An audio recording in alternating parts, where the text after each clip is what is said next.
Hello friends, this is Rahul. Welcome to giraffe dreamers. So friends, आज की इस video में अगेन हम एक कंप्लीट यूनिट डिस्कस करने वाले हैं। That is unit 4 business finance of individual commerce.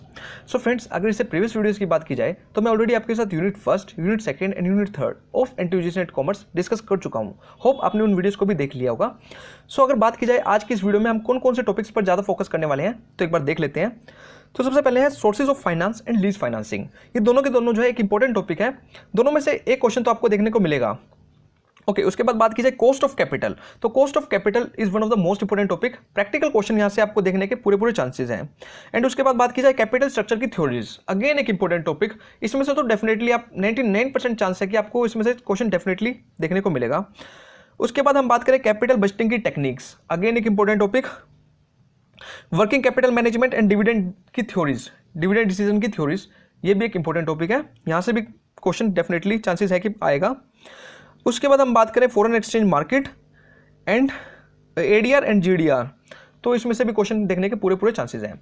तो ये कुछ टॉपिक्स हैं जहां से क्वेश्चन डेफिनेटली, अगर आप लास्ट 10 ईयर्स को एनालाइज करोगे तो आपको पता लग ही जाएगा कि इनमें से क्वेश्चन जो है घुमा फिरा कर आते हैं। ओके, तो मेनली हमारा जो फोकस रहेगा वो इन टॉपिक्स पर ज़्यादा रहेगा और टॉपिक्स पर थोड़ा कम रहेगा।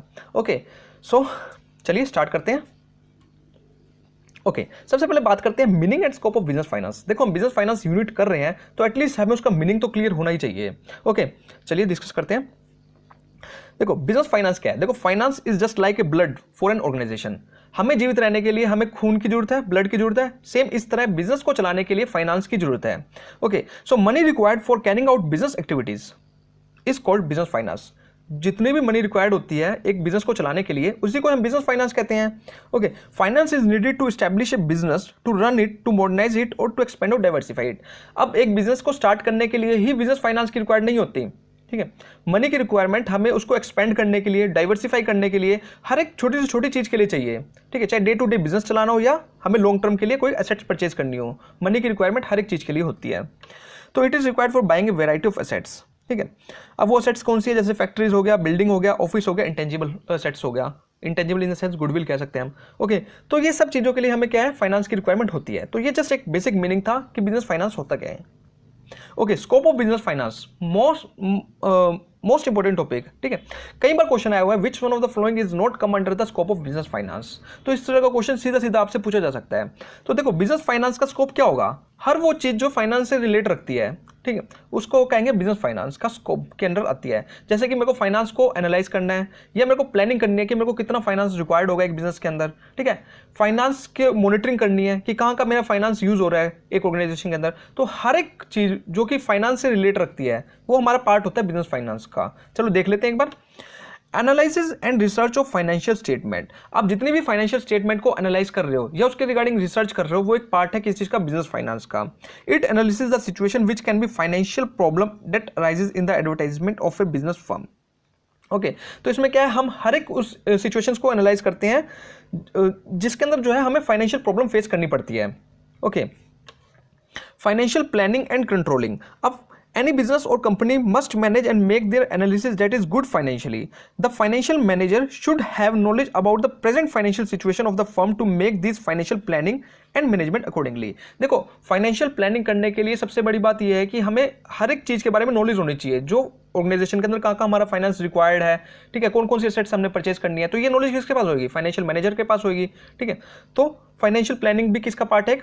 बिजनेस फाइनेंस का। Capital structure management. अब capital structure, making financial decision relating to long term assets. हम लॉन्ग टर्म एसेट्स के रिगार्डिंग डिसीजन ले रहे हैं, ठीक है, कि कौन सी एसेट्स हमने परचेज करनी है। देखो, लॉन्ग टर्म एसेट्स का डिसीजन इतना इजी डिसीजन नहीं होता, ठीक है। ये नहीं है कि मैंने आज परचेज कर लिया, सोचा नहीं यार ये पसंद नहीं आया तो उसको मैं वापस करके दूसरा बदलवा लेता हूं। देखो, ये जो है इरिवर्सिबल डिसीजन होते हैं। एक बार एसेट्स परचेज कर ली तो 10 साल तक तो उसको मेरे ऑर्गेनाइजेशन के अंदर ही वर्क करना है, ठीक है, उस एसेट्स को। तो ये जो है बहुत सोच समझ के लिए जाने वाले डिसीजन है, और ये डिसीजन किसका पार्ट है? फाइनेंशियल बिजनेस फाइनेंस का। रेजिंग कैपिटल, कौन कौन से सोर्सेज से कैपिटल? अब मैंने एक शॉप खोलनी है, उसके लिए तो हो सकता है कि मैं अपना पर्सनल फाइनेंस यूज कर लूं, बट अगर मेरे को एक ऑर्गेनाइजेशन खोलनी है तो सिर्फ मेरे पर्सनल फाइनेंस से काम नहीं चलेगा। मेरे को हो सकता है इक्विटी शेयर होल्डर से लेना पड़े, डिबेंचर होल्डर से लेना पड़े, बैंक से लोन लेना पड़े, तो कई सारे सोर्सेज हैं। तो कौन कौन से सोर्सेज से मुझे फाइनेंस रेज करना है, ये भी किसका पार्ट है? बिजनेस फाइनेंस का। इन्वेस्टिंग कैपिटल, अब मैंने फाइनेंस तो रेज कर लिया, मेरे को उस फाइनेंस को इन्वेस्ट कहाँ करना है? अब एक जगह थोड़ी ना इन्वेस्ट करने के लिए, मेरे को असेट्स परचेज करनी है, रॉ मटेरियल परचेज करना है, लेबर को चार्जेस देने हैं, तो बहुत सारी इन्वेस्टमेंट कहीं ना कहीं करनी पड़ती है, तो उसको मैनेज करना भी एक किसका पार्ट है, बिजनेस फाइनेंस का। उसके बाद है मॉनिटरिंग फाइनेंस एंड रिस्क। भाई साहब एक बार पैसा लगा दिया तो ये थोड़ी ना कि उसके बाद मैं उसको मॉनिटर ही नहीं करूंगा। भाई अगर मेरे को सही से ऑर्गेनाइजेशन को चलाना है तो उसको मॉनिटर करना भी बहुत जरूरी है, ठीक है, कहाँ कहाँ वो इन्वेस्ट हो रहा है, उससे सही रिटर्न मिल रहा है नहीं मिल रहा, तो ये भी किस चीज का पार्ट है, बिजनेस फाइनेंस का। डिविडेंड मैनेजमेंट, अब जिससे मैंने कैपिटल लगाई है, मान लो मैंने इक्विटी शेयर होल्डर से कैपिटल ली है, ठीक है, उन्होंने मेरी फर्म में इन्वेस्ट करा है, तो उसके बदले में मेरे को उनको डिविडेंड भी देना पड़ेगा। अब उस डिविडेंड कितना देना पड़ेगा, सारा का सारा डिविडेंड डिक्लेयर कर दूं, जितना प्रॉफिट आया सारा का सारा डिक्लेयर कर दूं, या कुछ पार्ट रिटेन करके कुछ पार्ट को डिक्लेयर कर दूं, तो ये डिसीजन लेना भी किस चीज का पार्ट है, बिजनेस फाइनेंस का। तो अगर आपसे पूछा जाए कि स्कोप कौन कौन से हैं, विच one of the following is not under the scope of business finance, तो एक चीज देख लेना, जो फाइनेंस से रिलेट नहीं करता वो हमारा स्कोप नहीं है बिजनेस फाइनेंस का। ओके, होप आपको क्लियर हो गया होगा। अब बात करते हैं सोर्सेज ऑफ फाइनेंस, कि हम कौन कौन से सोर्सेज से फाइनेंस को अरेंज करते हैं। देयर आर डिफरेंट सोर्सेज, आप इक्विटी शेयर होल्डर से ले लो, ठीक है, बैंक से ले लो, या किसी पर्सनल वैसे डिबेंचर होल्डर से ले लो, तो कई सारे सोर्सेज हैं जहां से हम फाइनेंस को अरेंज कर सकते हैं। तो उन सोर्सेज के बारे में हम डिस्कस करते हैं। देखो एक फ्लो चार्ट है जिसके अंदर मैंने क्लियरली आपको बता रखा है कि कौन कौन से सोर्सेज हैं। तो ये सारे सोर्सेज मैं आपके साथ डिस्कस नहीं करने वाला, अगर मैं सारे के सारे डिस्कस करने बैठ गया तो हो सकता है कि वीडियो इतनी लंबी हो जाए, फिर वही बात, आपका टाइम वेस्ट होगा और मेरा भी साथ में साथ टाइम वेस्ट इसमें हो सकता है, ठीक है। तो इन सोर्सेज को एक तो आप याद रख लो कि कौन कौन से सोर्सेज किस किस के अंडर आते हैं, कौन कौन से मीडियम टर्म सोर्सेज हैं, कौन से लॉन्ग टर्म सोर्सेज हैं, कौन से शॉर्ट टर्म सोर्सेज हैं। डायरेक्टली क्वेश्चन आपसे यहीं से पूछा जाएगा। ओके, इसमें क्वेश्चन अगर लास्ट 10 ईयर्स को एनालाइज करोगे तो यहीं से क्वेश्चन आता है कि which one of the following is not under the long term source of finance, not short term source of finance, या which one of the following is a part of middle term source of finance. तो just इस तरह के question आपको देखने को मिलेंगे। देखो मैं साथ के साथ आपको क्वेश्चंस भी बताता जा रहा हूं, तो होप आप उसके अकॉर्डिंग ही अपनी प्रिपरेशन करेंगे। So according to tenure of payment, तो लॉन्ग टर्म होते हैं, शॉर्ट टर्म होते हैं, मीडियम टर्म होते हैं, ठीक है। तो लॉन्ग टर्म में कौन कौन से आते हैं, इक्विटी शेयर आ गया, प्रेफरेंस शेयर जो होल्डर आ गया, डिबेंचर्स आ गया, वेंचर कैपिटल। वेंचर कैपिटल होते हैं मेनली रिस्की कैपिटल, जब हम कोई भी स्टार्टअप लगाते हैं उसके अंदर जो कैपिटल इन्वेस्ट की गई होती है वो वेंचर कैपिटल होती है। देखो उसका रिस्की कैपिटल इसलिए कहते हैं क्योंकि हमें नहीं पता कि वो स्टार्टअप कामयाब होगा या नहीं होगा, उसमें रिस्क ज़्यादा है। ओके, फाइनेंशियल इंस्टीट्यूशन हो गया, ये सब किसका पार्ट है, लॉन्ग टर्म का। अगर हम मीडियम टर्म का बात करें, मिडिल टर्म की, डिबेंचर इसमें आ गया, लीज फाइनेंस। डिबेंचर देखो लॉन्ग टर्म में भी आ सकता है और शॉर्ट टर्म में भी आ सकता है, वो डिपेंड होता है कि कितने उसकी मैच्योरिटी वैल्यू है, कब उसको मैच्योर करेंगे हम। लीज फाइनेंसिंग हो गया, टर्म लोन हो गया, पब्लिक डिपॉजिट हो गया। तो काफी बार क्वेश्चन आया हुआ कि लीज फाइनेंसिंग किसका पार्ट है, तो हम कंफ्यूज हो जाते हैं कि वो लॉन्ग टर्म का है या मिडिल टर्म का है। तो आपको मिडिल टर्म का ही पार्ट है, जो लीज फाइनेंसिंग है वो मिडिल टर्म डिबेंचर है, सॉरी मिडिल टर्म का पार्ट है। उसके बाद हम बात करते हैं शॉर्ट टर्म।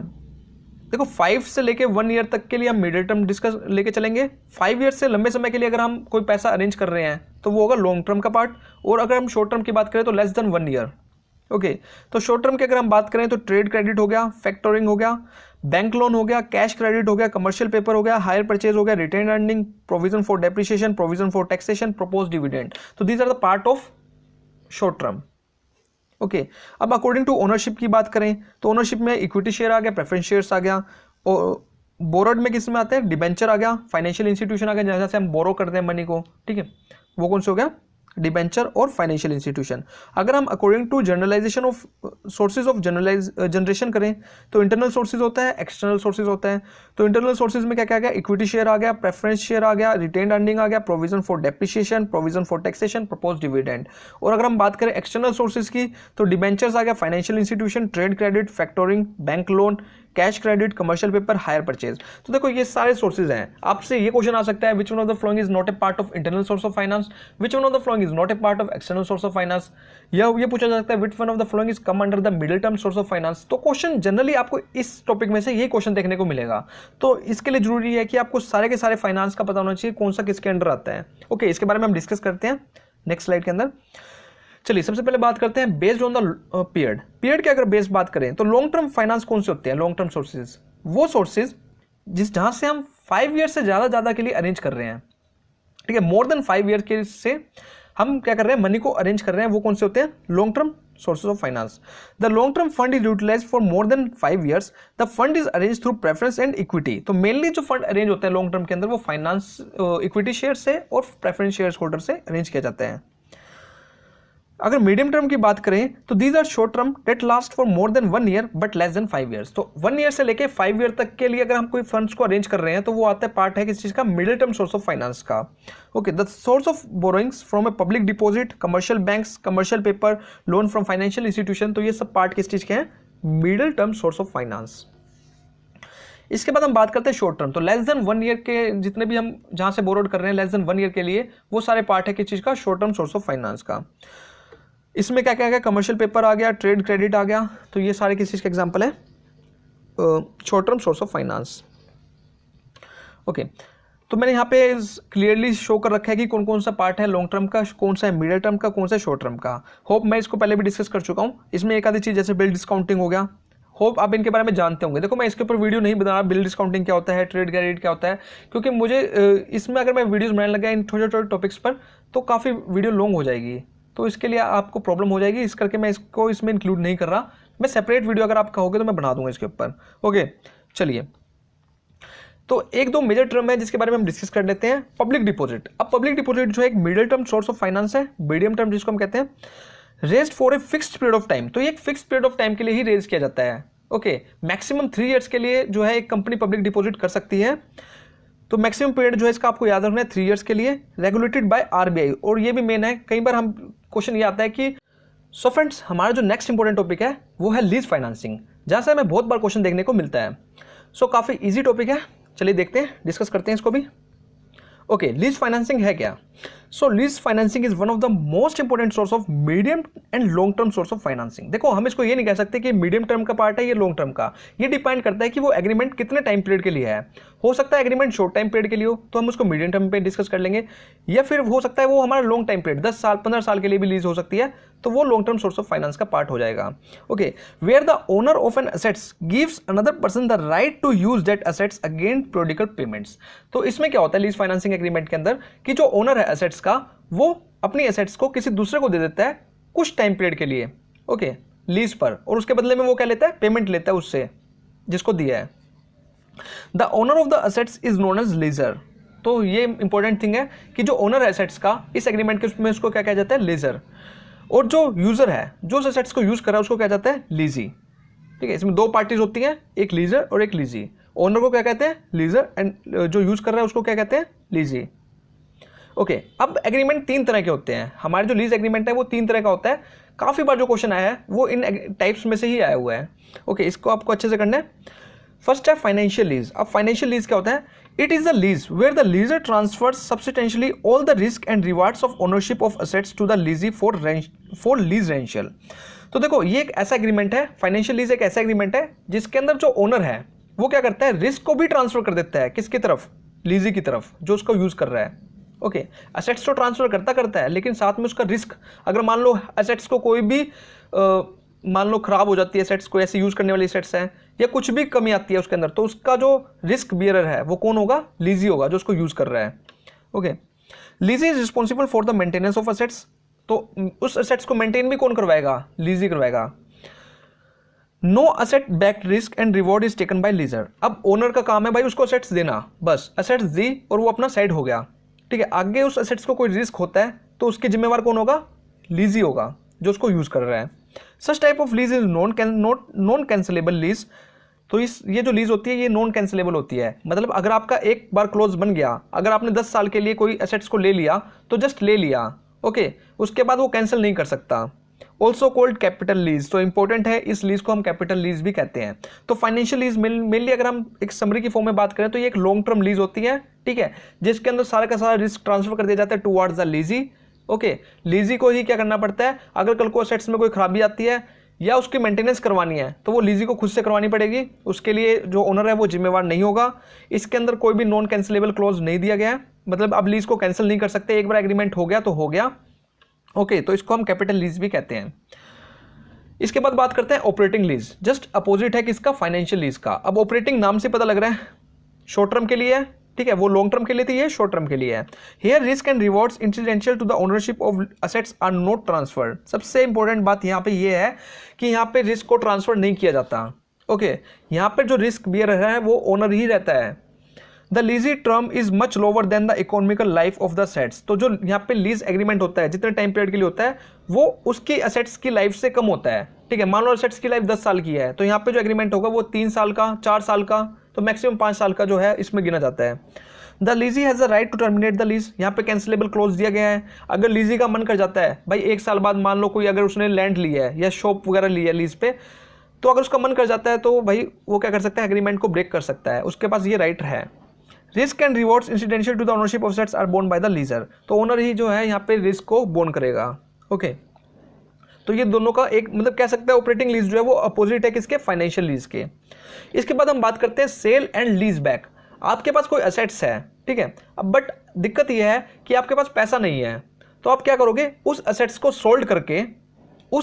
सोल्ड करके दोबारा उसको लीज पर ले लोगे। इससे क्या होगा, आपके पास फाइनेंस भी आ जाएगा और आपकी असेट्स आपके पास ही रहेगी। तो ये एक नया तरीके का एग्रीमेंट है। इसमें क्या होता है, देखो, sale and lease back is a simple financial transaction which allows a person to lease an assets to himself after selling it. ठीक है, मान लो एक पर्सन ए है, ए पर्सन के पास अपनी एक लैंड है, ठीक है, लैंड है, वो सोच रहा है लैंड पर फैक्ट्री लगाने की सोच रहा है उस लैंड पर, बट उसके पास पैसा नहीं है।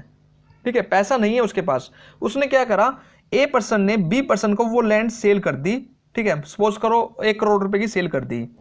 अब उस पर्सन को सोल्ड करी 1 करोड़ रुपए की, उससे पैसा तो ले लिया। अब उस पर्सन को कहा कि ये लैंड मुझे लीज पर दे दो। मान लो उसने कहा 10 लाख रुपए में ये लैंड मुझे लीज पर दे दो, तो बी पर्सन ने उसी पर्सन को वो लैंड लीज पर दे दी। कितने रुपए में, 10 लाख रुपए में। मतलब 90 लाख रुपए तो उसके पास रह गए पर्सन के पास, और साथ में वो लैंड भी उसने ले ली 10 सालों के लिए। तो कहीं ना कहीं ये जो एग्रीमेंट है तब किया जाता है जब लिक्विडिटी की प्रॉब्लम होती है।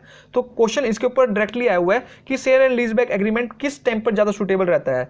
तो ये लिक्विडिटी जब क्राइसिस आ जाते हैं ना किसी एक पर्सन के पास, तो उस टाइम पर वो इस एग्रीमेंट को करता है।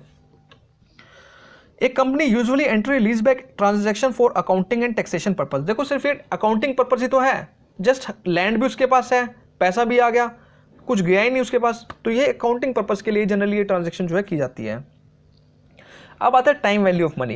देखो, ये जो टॉपिक है ये एग्जाम पॉइंट ऑफ व्यू से इतना इंपॉर्टेंट टॉपिक नहीं है, बट फिर भी एक पार्ट है हमारे यूनिट का, तो हम इसको भी डिस्कस करेंगे। जो ओवरव्यू है वो ले लेंगे, एक बार इसका देख लेते हैं। चलिए, अब टाइम वैल्यू ऑफ मनी क्या है। हमको पता है कि आज से 1 साल बाद जो 1 लाख रुपए मुझे मिलने हैं, उस 1 लाख रुपए की वैल्यू आज कुछ हो रहा है और 1 साल बाद कुछ हो रही होगी। ठीक है, मतलब कि फ्यूचर में मनी की वैल्यू गिरती जाएगी। ठीक है, 1 साल बाद जो 1 लाख रुपए है, हो सकता है आज उसकी वैल्यू 1,10,000 रुपये हो, प्रेजेंट में उसकी वैल्यू ज़्यादा हो। ठीक है, हो सकता क्या होएगी। ओके, तो as time flow the value of money declines. जैसे जैसे टाइम बढ़ता जाएगा आपकी वैल्यू मनी की जो है डिक्लाइन होती जाएगी। अब जो वैल्यू है मनी की वो क्यों डिक्लाइन हो रही है, क्या रीज़न है। देखो, सबसे पहला इन्फ्लेशन। हमको पता है कि इन्फ्लेशन जो है एक पर्टिकुलर रेट से क्या होता रहता है, इंक्रीज होता रहता है। ओके, तो इन्फ्लेशन बढ़ने की वजह से हमारी मनी की वैल्यू गिरती जा रही है। Risk involve in delayed receipts of cash और फाइनेंशियल ट्रांजैक्शन। ओके, जो रिस्क है, अब मान लो कि किसी ने मेरे को कहा कि तू मुझे 1 लाख रुपए आज दे दे, मैं तेरे को 1 साल बाद वापस कर दूंगा। अब वो 1 साल बाद वापस करे ना करे मेरे को क्या पता, अब उसके अंदर कहीं ना कहीं रिस्क इन्वॉल्व है ना, तो उस रिस्क की वजह से भी जो है उस मनी की जो वैल्यू है वो क्या हो रही है, डाउन हो रही है। Opportunity cost of capital delayed. अब मान लो मैंने किसी और को 1 लाख रुपए दे दिए, हो सकता है मैं उसको अपने बिजनेस में लगाता तो मैं उससे काफ़ी सारे प्रॉफिट जो है अर्न कर सकता था, तो कहीं ना कहीं उसकी अपॉर्चुनिटी कॉस्ट भी क्या है, इन्वॉल्व है, इस वजह से भी उसकी वैल्यू जो है गिर रही है। देखो, इसमें जो क्वेश्चन आ सकता है वो इसके फॉर्मूले के रिगार्डिंग आ सकता है। तो प्रेजेंट वैल्यू का क्या फॉर्मूला है, अगर मान लो मुझसे आज से 1 साल बाद 1 लाख रुपीज़ मिलने हैं, तो उसकी वैल्यू आज कितनी होगी, तो उसको मैं इस फॉर्मूले से कैलकुलेट कर सकता हूँ। तो उस फॉर्मूले का क्या है, PV, that is present value is equal to FV, future value divide by 1 + R, R is rate of interest. Okay, तो इस फॉर्मूले के थ्रू मैं क्या कर सकता हूँ, ऊपर टी भी है, डेट इज टाइम, कितने पीरियड के लिए, मान लो आज से 1 साल बाद की बात कर रहा हूँ तो 1 ईयर, 2 की बात कर रहा हूँ तो 2 ईयर। तो इस फॉर्मूले को जनरली आपको याद करना है, फैक्चुअल बेस्ड चीज़ है ये, कि आपको एक फॉर्मूला याद रखना है कि कई बार क्वेश्चन आ जाता है प्रेजेंट वैल्यू का क्या फॉर्मूला है, तो इसको आपको याद रखना है। Okay, PV stand for present value, FV stand for future value, R is the discount rate and T is the time period. अब फ्यूचर वैल्यू की बात करें, अगर हमको इसी फॉर्मूले में से फ्यूचर वैल्यू निकालनी पड़ी जाए तो कैसे निकालेंगे, FV T is equal to PV into 1 + R की होल पावर T। ओके, तो इस तरह हम क्या निकालेंगे, फ्यूचर वैल्यू भी निकाल लेंगे। तो इसको हम कंपाउंडिंग टेक्निक भी कहते हैं। तो कई बार क्वेश्चन इससे भी रिलेटेड भी आ सकता है कि फ्यूचर वैल्यू को ऑफ मनी को हम कौन सी टेक्निक के नाम से जानते हैं, तो कंपाउंडिंग टेक्निक भी इसको हम कह सकते हैं। ओके, सो फ्रेंड्स, ये था हमारा टाइम वैल्यू ऑफ मनी का कंसेप्ट। अब हम डिस्कस करते हैं capital structure. Capital structure it is one of the most important topic. मतलब अगर आपको कोई टॉपिक करके जाना है, मतलब आपको पूरी यूनिट छोड़ के जानी है और सोच रहे हो कि एक अदर टॉपिक में करके चला जाऊं, तो मैं आपको सजेस्ट करूंगा कि आप कैपिटल स्ट्रक्चर उस टाइम पर करके जाओ। ओके, डेफिनेटली आपको इसकी थ्योरी में से एक क्वेश्चन जरूर देखने को मिलेगा, इतना इंपॉर्टेंट टॉपिक ये है। ओके, सो चलिए फ्रेंड्स डिस्कस करते हैं इस टॉपिक को भी। ओके, अब जो एक ऑर्गेनाइजेशन है वो इस्टेब्लिश हुई है, तो वो जो है सिंगल सोर्स पर कभी भी डिपेंड नहीं रहेगी। ओके, वो डिफरेंट सोर्सेज से जो है फाइनेंस को रेज करेगी। अब वो हो सकता है कि 50% जो है अपनी कैपिटल इक्विटी शेयर होल्डर से ले ले, 30% जो है डिबेंचर होल्डर से, और 20% हो सकता है बैंक से लोन ले ले या फाइनेंशियल इंस्टीट्यूशन से ले ले। तो उसका जो प्रोपोर्शन है वो डिफरेंट रहेगा। ओके, अब उस प्रोपोर्शन को, कि जिस प्रोपोर्शन में वो कैपिटल को रेज कर रही है, उसको हम कहेंगे capital structure. Okay, various long term, mainly हम लॉन्ग टर्म सोर्सेज की यहाँ पे बात कर रहे हैं कि हम long term sources of finance से कैपिटल अरेंज कर रहे हैं, उस प्रोपोर्शन को जो है हम क्या कर रहे हैं, कैपिटल स्ट्रक्चर। कि हम कहते हैं कि इस ऑर्गेनाइजेशन का कैपिटल स्ट्रक्चर क्या है, कि ये 50% डिबेंचर से ले रही है, 30% इक्विटी शेयर होल्डर से, और 20% जो है मेनली बैंक से लोन के रूप में इन्होंने कैपिटल अरेंज कर रखी है। तो उनका कैपिटल क्या है, 50, 30 और 20 की रेशियो में है। It include equity share capital, reserve and surplus, preference share capital, loan, debenture. मैंने आपको पहले ही कहा है कि इसमें सारा जो है long term sources of finance हम इंक्लूड करके चलते हैं। तो long term sources of finance में क्या क्या आता है, इक्विटी शेयर आ गया, रिजर्व आ गया, प्रेफरेंस शेयर्स आ गया, लोन आ गया, डिबेंचर आ गया, और other long term sources of finance. So under this some sources are less costly. कुछ सोर्सेज होते हैं जो कि लेस कॉस्टली होते हैं बट मोर रिस्की। लेकिन क्या होते हैं, रिस्की क्या होते हैं, ज़्यादा होते हैं। Okay, on the contrary some are more costly and less risky. और कुछ होते हैं जो ज़्यादा कॉस्टली होते हैं बट रिस्की क्या होते हैं, कम होते हैं। अगर हम लेस कॉस्टली की बात करें, डिबेंचर हैं।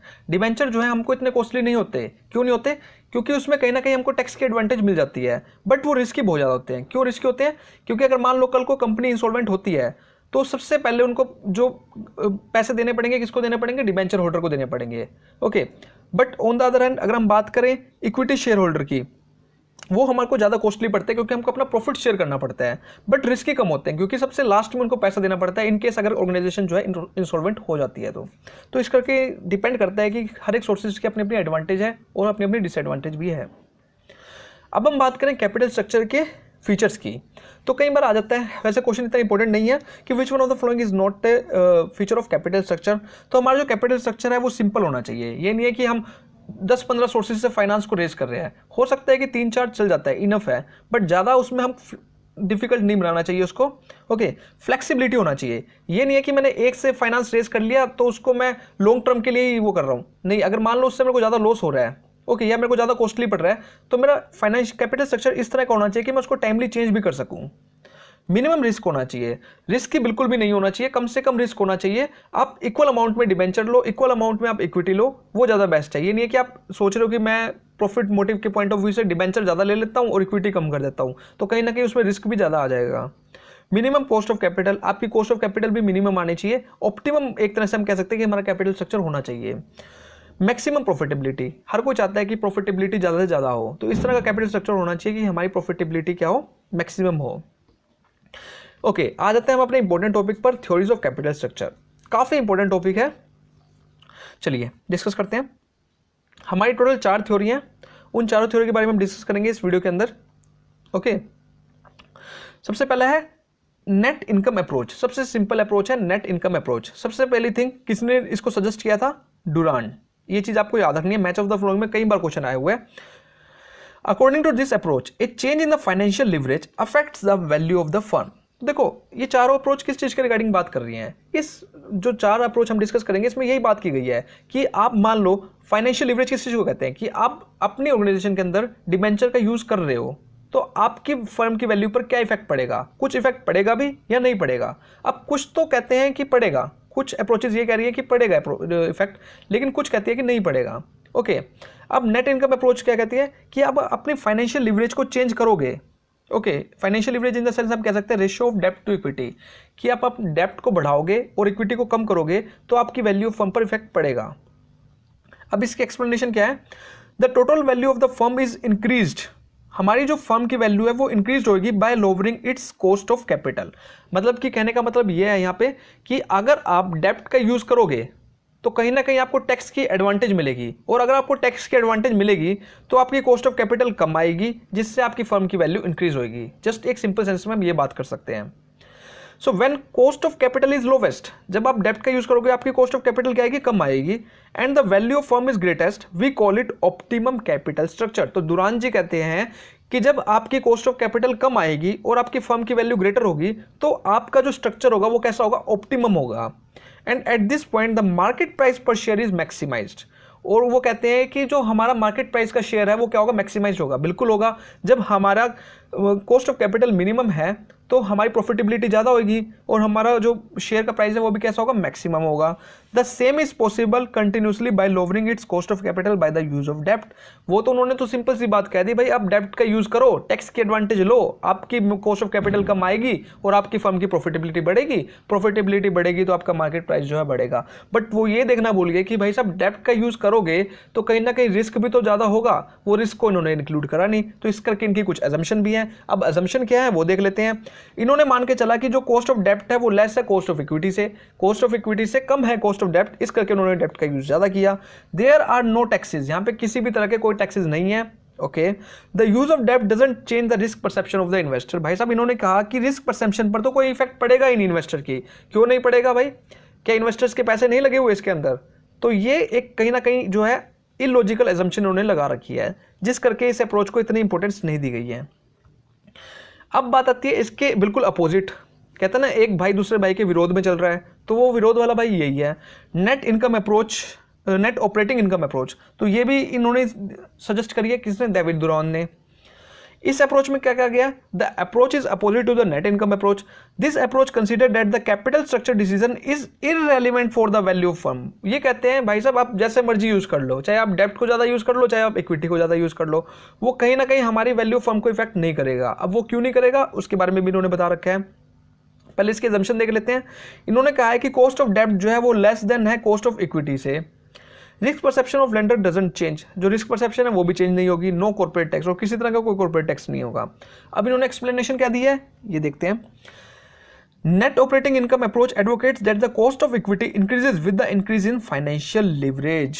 आपका जो फाइनेंशियल लिवरेज इंक्रीज होने से आप डेप्ट का यूज करे जा रहे हो।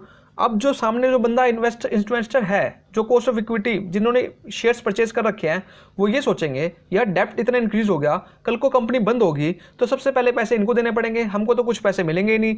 तो इस करके इनकी रिस्क परसेप्शन जो है चेंज हो जाती है, और ये क्या करते हैं, इसकी वजह से क्या है, कॉस्ट ऑफ इक्विटी क्या हो जाती है, हमारी इंक्रीज हो जाती है। ओके, सो मतलब कि क्या कहने का मतलब यहाँ पे ये है कि अगर आप डेप्ट का यूज ज़्यादा करोगे तो कॉस्ट ऑफ इक्विटी भी क्या हो जाएगी, हमारी इंक्रीज हो जाएगी।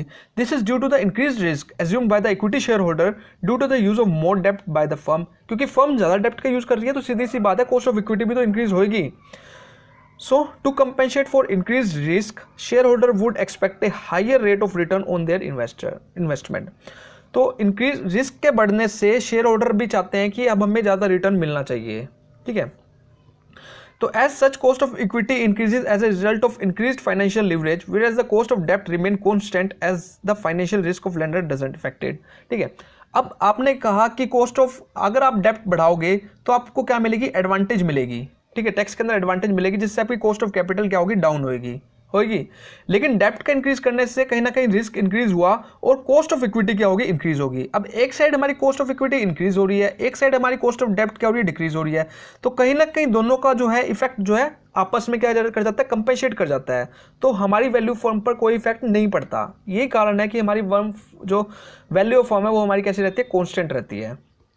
Okay, therefore the advantage of using the cheaper source of funds, the debt is exactly set off by the increased cost of equity। क्योंकि जो हमको एडवांटेज मिली थी डेप्ट के अंदर, डेप्ट का यूज करने से जो एडवांटेज मिली थी वो कहीं ना कहीं सेट ऑफ हो चुकी है इक्विटी के कॉस्ट बढ़ने से।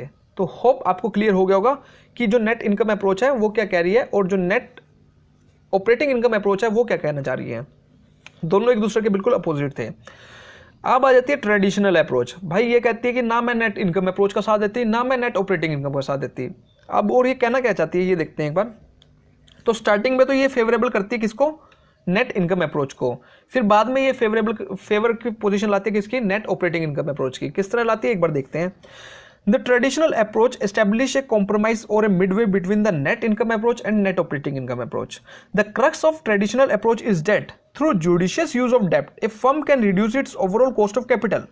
पहले तो ट्रेडिशनल अप्रोच ये कहती है कि आप फर्म डेप्ट का यूज करोगे, स्टार्टिंग में करोगे तो आपकी कॉस्ट ऑफ कैपिटल कम आएगी, बिल्कुल आएगी, and can increase the value of firm, और जिससे हमारी फर्म की वैल्यू बढ़ेगी। बिल्कुल सही बात है। नेट इनकम अप्रोच में भी यही कहा गया था कि आप डेप्ट का यूज करो, आपकी कॉस्ट ऑफ कैपिटल कम आएगी और फर्म की वैल्यू क्या होगी, इंक्रीज होगी।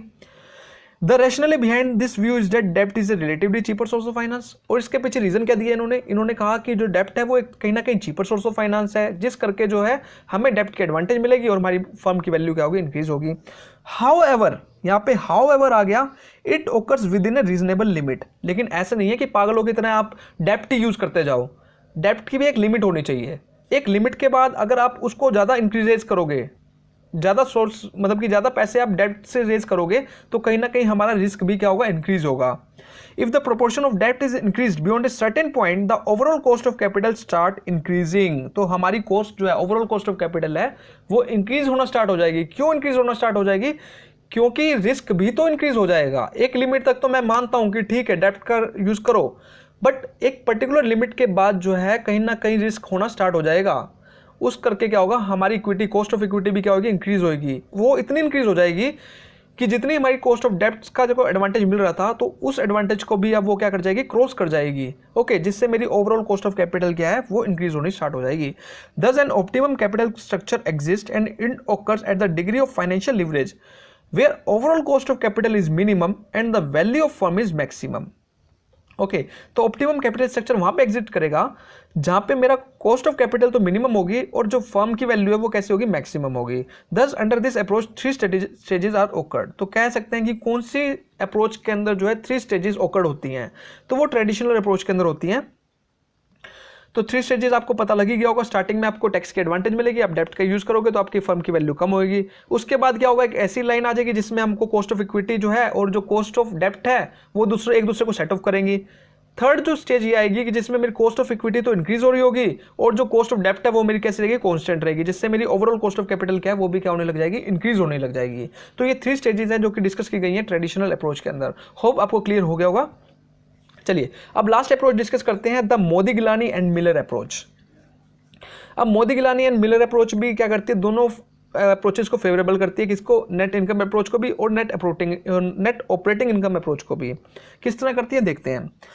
The Modigliani Miller approach is similar to the net operating income approaches when taxes are ignored. अगर आप टैक्सेस को इग्नोर करके चलोगे तो मोदी-गिलानी अप्रोच जो है वो सिमिलर है किसके, नेट ऑपरेटिंग इनकम अप्रोच के।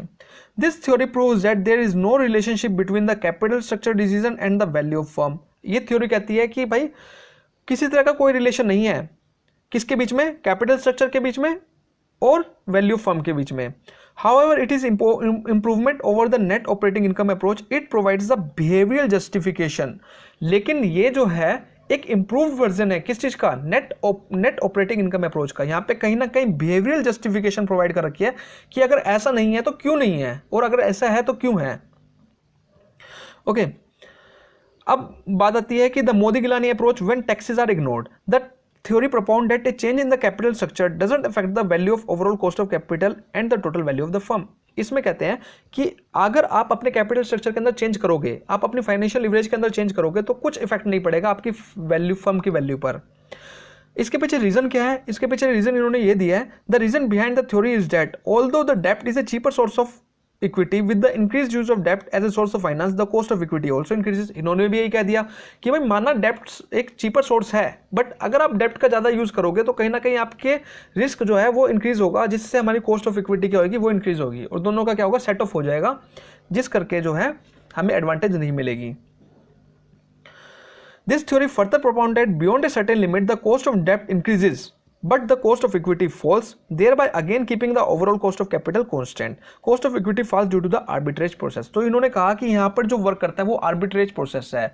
arbitrage process क्या है, अगर मान लो कि cost of equity मेरी डिक्रीज हो रही है, ठीक है, cost of equity क्या है, डिक्रीज, तो काफी सारे जो शेयर होल्डर्स हैं काफ़ी सारे शेयर होल्डर्स क्या है उसकी तरफ अट्रैक्ट होंगे, क्योंकि हमारी अगर कॉस्ट ऑफ इक्विटी डिक्रीज है तो कहीं ना कहीं हमारा मार्केट प्राइस भी क्या हो रहा है, डिक्रीज हो रहा है। और मार्केट प्राइस अगर फर्म का शेयर का डिक्रीज हो रहा है तो कहीं ना कहीं बहुत सारे इन्वेस्टर्स जो है उस फर्म में आके पैसा लगाएंगे। जब उस फर्म में पैसा लगाएंगे तो कहीं ना कहीं शेयर की डिमांड क्या हो जाएगी, इंक्रीज हो जाएगी। और अगर शेयर की डिमांड इंक्रीज हो जाएगी तो कहीं ना कहीं क्या है, शेयर के प्राइस भी क्या हो जाएंगे, इंक्रीज हो जाएंगे। तो यहाँ पे डिमांड एंड सप्लाई का सारा काम करता है, इसको हम कहते हैं आर्बिट्रेज प्रोसेस। तो यहाँ पे आर्बिट्रेज प्रोसेस जो है वो वर्क करता है। होप आपको क्लियर हो गया होगा। इसकी जो एजम्पशन है काफ़ी इंपॉर्टेंट है। अगर आप लास्ट 10 ईयर्स को एनालाइज करोगे तो क्वेश्चन कई बार इसके जो क्वेश्चन है वो इसके एजम्पशन से ही आए हुए हैं। तो इसके एजम्पशन आप अच्छे से कर लेना। सबसे पहले एजम्पशन है the investor are free to buy और सेल सिक्योरिटी। भाई साहब इन्वेस्टर फ्री हैं बिल्कुल, आप अपनी सिक्योरिटीज़ को, अपने शेयर्स को किसी को भी बेच सकते हैं और किसी से भी खरीद सकते हैं। There are no transaction cost, और यहाँ पे किसी भी तरह की कोई ट्रांजैक्शन कॉस्ट नहीं है कि ब्रोकरेज के चार्ज हो गए, इस तरह के चार्ज इसमें इन्वॉल्व नहीं कर रखे। इन्वेस्टर बिहेव रैशनली, भाई इन्वेस्टर जो है रैशनली बिहेव करेगा, मतलब जहाँ उसको फायदा दिखता होगा वो वहीं इन्वेस्ट करेगा, ठीक है। रैशनली इन द सेंस हम यही कह सकते हैं। The dividend pay out is 100%, यहाँ पे डिविडेंड पे आउट 100% है, मतलब एक फर्म जितना भी प्रॉफिट अर्न करती है वो सारा का सारा एज ए डिविडेंड डिस्ट्रीब्यूट कर देती है। There are no corporate taxes, यहाँ पे किसी भी तरह के कोई कॉर्पोरेट टैक्सेस नहीं है, ओके। अब आता है when MM approach when corporate taxes are assume to exist. अभी तक तो हमने बात करी कि जब कॉर्पोरेट टैक्स एग्जिस्ट नहीं करते, अब हम बात कर रहे हैं कॉर्पोरेट टैक्स एग्जिस्ट करते हैं। तो Modigliani and Miller agree that the value of firm will increase and cost of capital will decline with the use of डेप्ट। मतलब कि भाई ये मोदी गिलानी जो है ये तो दोगला बंदा निकला। ये कहता है कि जब टैक्सेस नहीं होंगे तो मैं फेवर करूंगा नेट ऑपरेटिंग इनकम अप्रोच को। फिर भाई साहब फिर कहते हैं अगर टैक्सेस हैं तो मैं फेवर करूंगा नेट इनकम अप्रोच को। क्यों? क्योंकि भाई टैक्स वहाँ पे हम डेप्ट का यूज करेंगे। डेप्ट एक क्या है, टैक्स एडवांटेज कहीं ना कहीं हमको मिलेगी देखने को। So that the value of firm will increase and cost of capital will decline with the use of debt if corporate taxes are considered. Since interest on debt is a tax deductible, क्योंकि हमको पता है कि जब भी हम interest provide करते हैं डेप्ट को वो टैक्स देने से पहले करते हैं, जिससे हमें टैक्स में उसकी एडवांटेज देखने को मिलती है। The effective cost of borrowing will less than the rate of interest, hence the value of levered firm would exceed the unlevered. Levered firm वो होती है जो कि डेप्ट का यूज कर रही है, और unlevered firm वो होती है जो कि सिर्फ इक्विटी पर डिपेंड है। By the amount equal to the levered firm डेप्ट multiply by the tax rate. तो कहने की बात सिंपल इसमें ये थी कि जो अगर टैक्स एग्जिस्ट होंगे तो फर्म को एडवांटेज मिलेगा किस चीज़ का, डेप्ट का। फर्म को एडवांटेज मिलेगा किस चीज़ का, टैक्स एडवांटेज मिलेगी, जिस करके फर्म की वैल्यू क्या इंक्रीज होगी, ठीक है। तो यही चीज़ इन्होंने रिपीट कर दी है इस चीज़ के अंदर, नेट इनकम अप्रोच को ही। होप आपको क्लियर हो गई होंगी। अप्रोचेस काफ़ी इंपॉर्टेंट है, जरूर इसको 100% अगर आप नोट्स बना रहे हो तो बहुत अच्छी बात है। उसी चीज़ को आप रिवाइज करते रहना, बार बार सेट हो जाएंगी माइंड में। ओके, अब हम बात करते हैं कैपिटल बस्टिंग डिसीजंस। तो कैपिटल बस्टिंग डिसीजंस भी काफ़ी इंपॉर्टेंट डिसीजन है। इसकी मेनली टेक्निक्स, अगर हम कैपिटल बस्टिंग की टेक्निक्स करें वहाँ से भी 100% क्वेश्चन देखने को मिलता है। फिलहाल हम बात करेंगे कैपिटल बस्टिंग डिसीजन की। ओके, चलिए अब कैपिटल बस्टिंग डिसीजन कौन से होते हैं। देखो, लॉन्ग टर्म इन्वेस्टमेंट डिसीजन को हम कैपिटल बस्टिंग डिसीजन कहते हैं। अब लॉन्ग टर्म इन्वेस्टमेंट डिसीजन मतलब कि भाई अब एक जब हम ऑर्गेनाइजेशन इस्टेब्लिश करते हैं तो हम कई सारी जो है इन्वेस्टमेंट करते हैं। अब वो इन्वेस्टमेंट लॉन्ग टर्म भी हो सकती है, शॉर्ट टर्म भी हो सकती है। Long term in the sense आप बिग एसेट्स परचेज कर रहे हो, ठीक है, लैंड परचेज कर रहे हो, मशीनरी परचेज कर रहे हो, कहीं ना कहीं इसमें काफ़ी सारी इन्वेस्टमेंट इन्वॉल्व होती है, ठीक है, लैक्स में इन्वेस्टमेंट होती है। तो ये कहीं ना कहीं लॉन्ग टर्म इन्वेस्टमेंट है, और ये इरिवर्सिबल डिसीजन होते हैं। मैं इतना इजीली जो है इनमें से पैसा निकाल नहीं सकता, एक बार पैसा हो लग गया तो लग गया। इस करके कहते हैं कि ये जो डिसीजन होते हैं काफ़ी इंपॉर्टेंट डिसीजन होते हैं, बहुत सोच समझ के लेने चाहिए हमें। For example, buying a new plant, मेरे को एक नया प्लांट परचेज करना है। अब ये तो है नहीं कि मैंने रात को मेरे को सपना आया कि यार वहाँ लैंड खरीद लेता हूँ, फिर सुबह गया और खरीद ली। भाई इतना आसान नहीं होता, इसके ऊपर हमें काफ़ी रिसर्च करनी पड़ती है, काफ़ी एनालिसिस करना पड़ता है, तब जाके हम ये डिसीजन लेते हैं। It involves planning regarding projects with A life more than 1 year. So it involves planning regarding A project with A life more than 1 year. तो 1 ईयर से ऊपर के जितने भी डिसीजन लेने हैं, जिस चीज़ के अंदर मेरे को इन्वेस्टमेंट करनी है, वो सारे हम किस में लेके चलेंगे,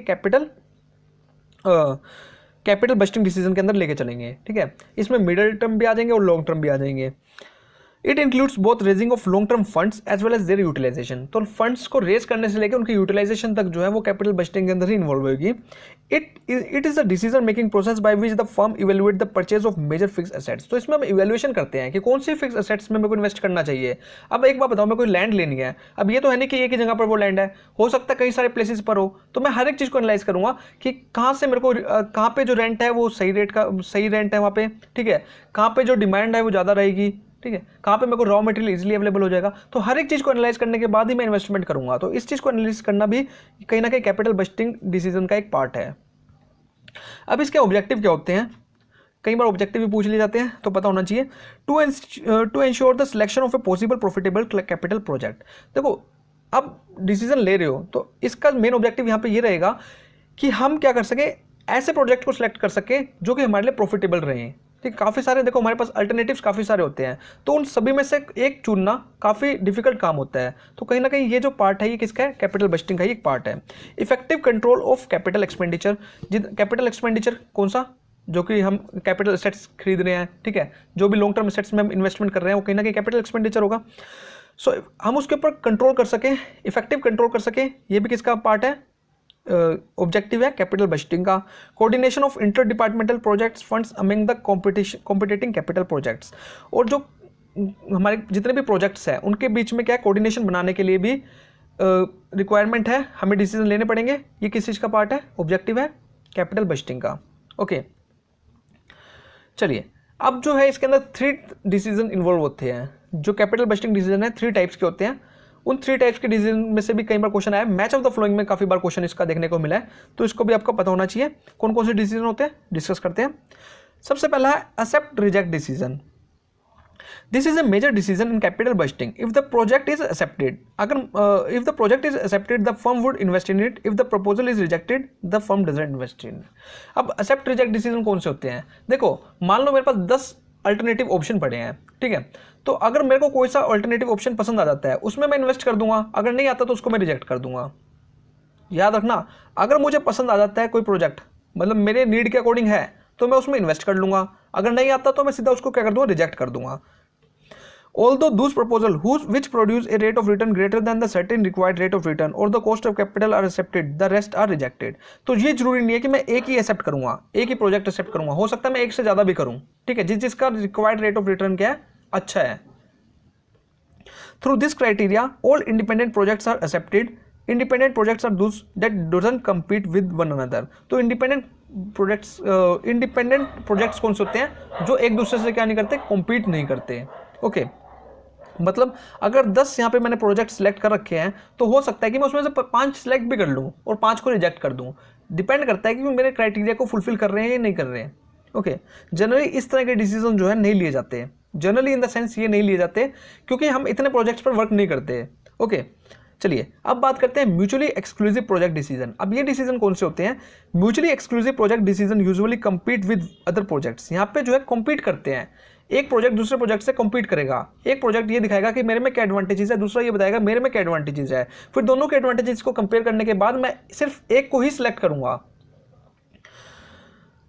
इन such a way that the approval of one will reject the acceptance of other. अगर मान लो मेरे पास 2 प्रोजेक्ट हैं ए और बी, मेरे को एक सिलेक्ट करना है, तो मैं बी को सिलेक्ट कर लिया तो ऑटोमेटिकली ए क्या हो जाएगा, रिजेक्ट हो जाएगा। The alternative are mutually exclusive and only one may be chosen. So सिर्फ हम एक ही चूज करेंगे इसके अंदर। कैपिटल रेशनिंग डिसीजन कौन से होते हैं, capital rationing decision is applicable when in the situation when the firm has unlimited funds. अब ये कैपिटल रेशनिंग डिसीजन तब लिए जाते हैं जब एक फर्म के पास अनलिमिटेड फंड्स हो, लेकिन इन रियलिटी कोई भी फर्म ऐसी नहीं है, चाहे रिलायंस को भी लेके बैठ जाओ आज के टाइम में, उसके पास भी अनलिमिटेड फंड्स नहीं है। तो इन रियलिटी ये जो डिसीजन है ये नहीं लिए जाते हैं। All independent investment proposal yielding returns greater than the sum predetermined level are accepted. तो जितना भी प्रीडिटरमेंट लेवल से अगर ज़्यादा ग्रेटर रिटर्न दे रहे हैं तो उन सबको हम क्या कर लेंगे, एक्सेप्ट कर लेंगे। Nevertheless this situation doesn't succeed in most of the business. तो सीधी सी बात है, ऐसी सिचुएशन तो कभी भी पैदा हो ही नहीं सकती। अनलिमिटेड फंड, भाई नोटों की मशीन थोड़ी ना लगा रखी है कि जो सा प्रोजेक्ट आया उसको एक्सेप्ट कर लिया। ओके, तो इस तरह के डिसीजन जो है नहीं लिए जाते। होप आपको तीनों के तीनों डिसीजन जो है वो क्लियर हो गए होंगे।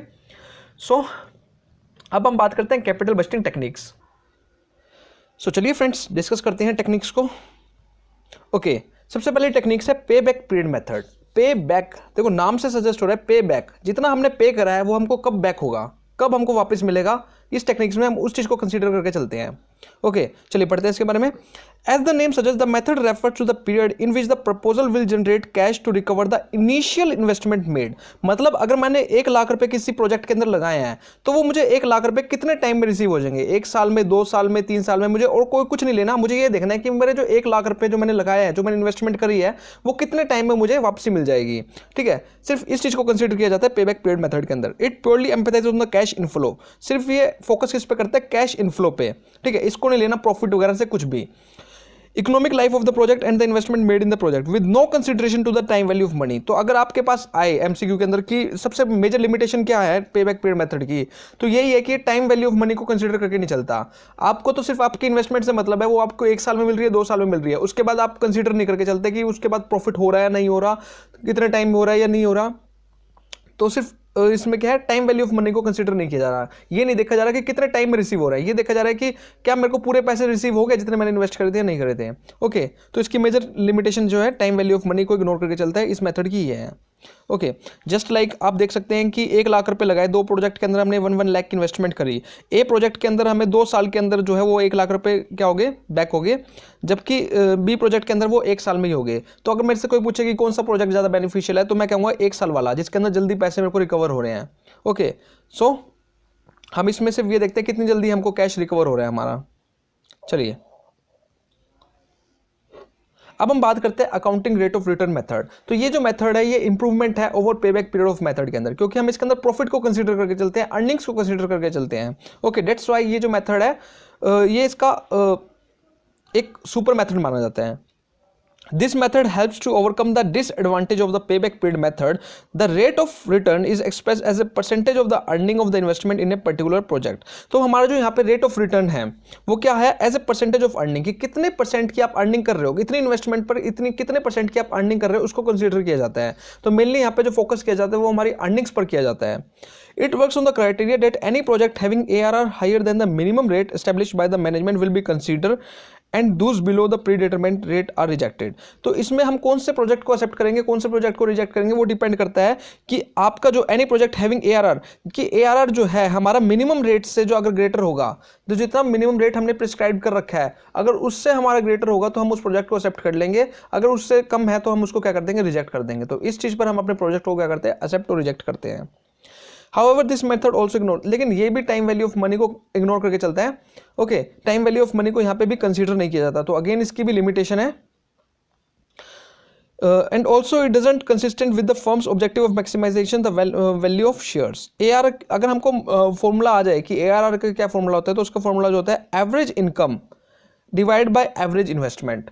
तो एवरेज इनकम को अगर हम एवरेज इन्वेस्टमेंट से डिवाइड कर देंगे तो हमारा ARR निकल आएगा। ओके, चलिए अब हम बात करते हैं discounting cash flow technique methods. जो डिस्काउंटिंग कैश फ्लो मेथड्स को प्रायोरिटी दी गई है over the ARR and payback period method. The discounted cash flow techniques calculate the cash inflow and outflow throughout the life of an assets.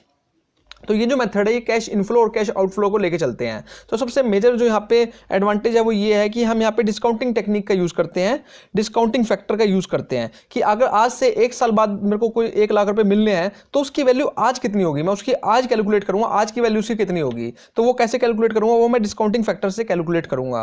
Okay, this techniques take in to account the interest factor and the return on factor after the pay back period.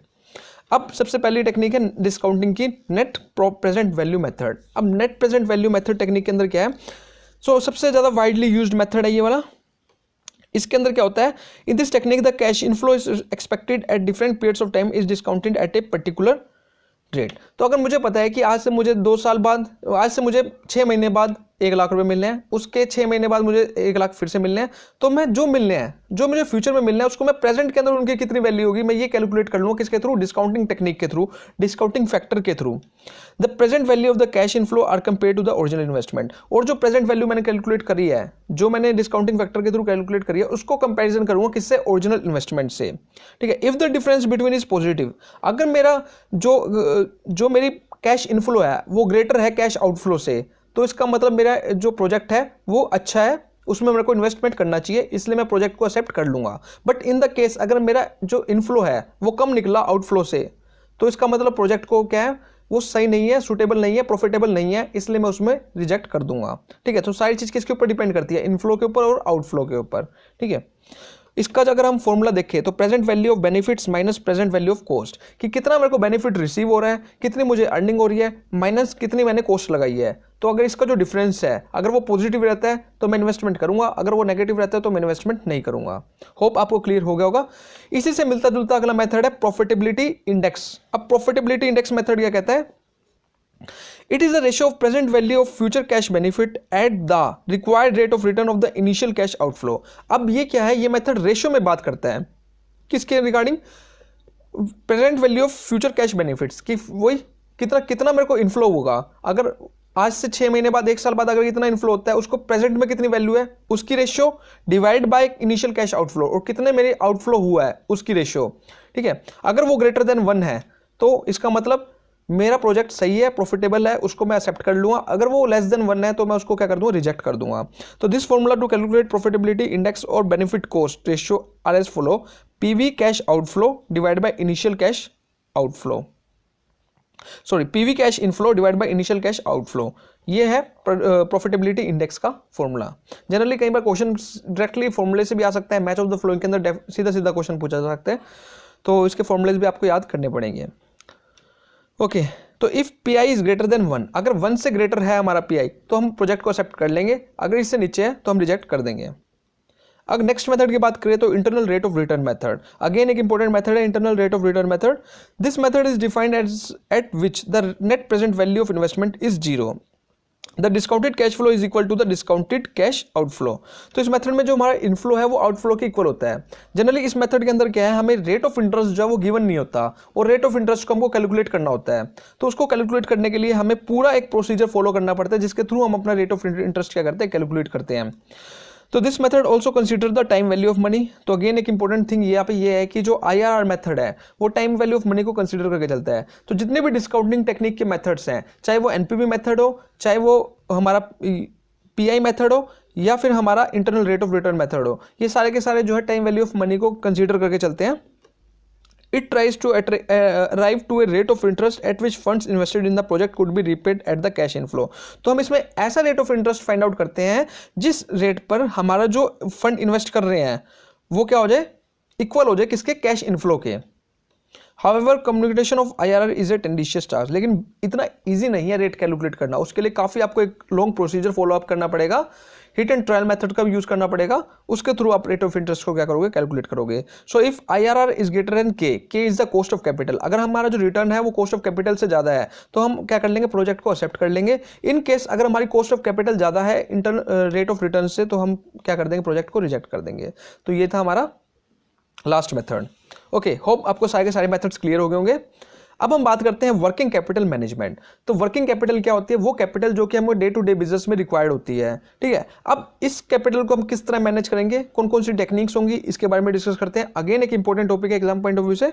चलिए, अगर हम बात करें working capital की तो it refer to that part of companies capital which is required for financing short term और current assets. तो short term और करंट एसेट्स को फाइनेंस करने के लिए जो कैपिटल रिक्वायर्ड होती है वो होती है हमारी वर्किंग कैपिटल। अब short term assets in the sense हम कह सकते हैं कि अगर मेरे को रॉ मटेरियल परचेज करना है, ठीक है, किसी भी ऑर्गेनाइजेशन के लिए रॉ मटेरियल परचेज करना है या day to day labour charges pay करने हैं, तो इनके लिए जितनी भी कैपिटल रिक्वायरमेंट होगी वो एक वर्किंग कैपिटल ही होगी। Okay, such as marketable securities, debtors, inventories, it is a company surplus of current assets over current liabilities. तो वर्किंग कैपिटल का अगर हम फॉर्मूला बात करें तो करंट एसेट्स में से अगर हम करंट लाइबिलिटीज को माइनस कर दें तो जो बचता है वो हमारी वर्किंग कैपिटल ही होती है। Okay, funds thus invested in current assets keeps revolving and are constantly converted into cash, and their cash flow is again used in exchange of other current assets. That is why working capital is also known as revolving circulating capital और short term capital। तो एक चीज आपको याद रखनी है कि working capital को और क्या क्या कहते हैं, इसको रिवॉल्विंग कैपिटल भी कहते हैं, सर्कुलेटिंग कैपिटल भी कहते हैं और शॉर्ट टर्म कैपिटल भी कहते हैं। तो डेफिनेटली क्वेश्चन आपको यहाँ से आने का मिल सकता है। अगर वर्किंग कैपिटल कैलकुलेट करने का आपके फॉर्मूला पूछा जाए तो क्या फॉर्मूला होता है? Current assets minus current liabilities. अगर आप करंट एसेट्स में से करंट लाइबिलिटीज को माइनस कर दोगे तो जो बचेगा वो आपकी वर्किंग कैपिटल ही होगी। अब वर्किंग कैपिटल के अगेन दो टाइप्स होते हैं, एक होता है परमानेंट वर्किंग कैपिटल, एक होता है टेम्परेरी वर्किंग कैपिटल। अब हम परमानेंट वर्किंग कैपिटल की बात करें, the amount needed to carry out day to day operation of the business without any obstacle, कि एक तो आप ये डिसाइड कर लेते हो कि मिनिमम इतना अमाउंट हमें पर्टिकुलर डे में चाहिए, ठीक है, जिसमें आपको रॉ मटेरियल मंगवाना है, लेबर के चार्जेस देने हैं, जो चीज़ आपको लगता है कि ये तो मेरे को करना ही करना है, ठीक है, वो आएगी आपकी परमानेंट वर्किंग कैपिटल के लिए। लेकिन टेम्परेरी वर्किंग कैपिटल क्या है, कई बार क्या होता है डिमांड ज़्यादा बढ़ जाती है, ठीक है, मान लो सीजनल डिमांड आ गई या कोई डिमांड एकदम आ गई, उसकी टारगेट पूरा करने के लिए मेरे को कैपिटल की रिक्वायरमेंट होती है, तो वो होती है टेम्परेरी वर्किंग कैपिटल, ठीक है, जिसकी नीड किसी भी टाइम अराइज हो सकती है। अब हमारी वर्किंग कैपिटल की 3 अप्रोचेज होती हैं और ये तीनों अप्रोचेज जो है काफी इंपॉर्टेंट है, कई बार इसमें से क्वेश्चन आया भी हुआ है। ओके, सबसे पहली अप्रोच होती है मैचिंग और हेजिंग अप्रोच। मैचिंग और हेजिंग अप्रोचेज क्या कहती है, this approach matches assets and liabilities to maturity. Basically ये company uses long term sources to finance fixed assets and permanent current assets and short term finance to finance temporary assets. अब देखो working capital मेरे को required तो है, लेकिन अब working capital के अंदर भी कुछ फिक्स एसेट्स होते हैं, कुछ होते हैं करंट एसेट्स। ओके, तो कुछ होते हैं फिक्स एसेट्स और कुछ होते हैं हमारे करंट एसेट्स। अब जो फिक्स एसेट्स है उसको मैं किसके थ्रू फाइनेंस करूंगा, उसको मैं फाइनेंस करूंगा लॉन्ग टर्म सोर्सेज के से, ठीक है, और जो शॉर्ट टर्म जो करंट एसेट्स है उसको मैं शॉर्ट टर्म फाइनेंस से। तो मैचिंग अप्रोच कहती है कि अगर आपने कोई फिक्स एसेट्स परचेज करना है तो आप क्या करो, लॉन्ग टर्म का सहारा लो। अगर आपको शॉर्ट टर्म एसेट्स परचेज करना है, short term in the sense हमको इन्वेंटरीज में पैसा लगाना है, रॉ मटेरियल परचेज करना है, तो आप शॉर्ट टर्म फाइनेंस करो। Short term finance in the sense हम कह सकते हैं कि आप बैंक से छोटा मोटा लोन ले लो 1 साल तक के लिए, ठीक है, या फिर आप कोई ऐसा शॉर्ट टर्म फाइनेंस यूज कर लो। अगर आपको कोई लॉन्ग टर्म एसेट्स परचेज करनी है तो आप सीधी क्या करो, लॉन्ग टर्म फाइनेंस को लो, ठीक है, इससे आपको कोई प्रॉब्लम नहीं फेस करनी पड़ेगी। ये कहती है matching approach.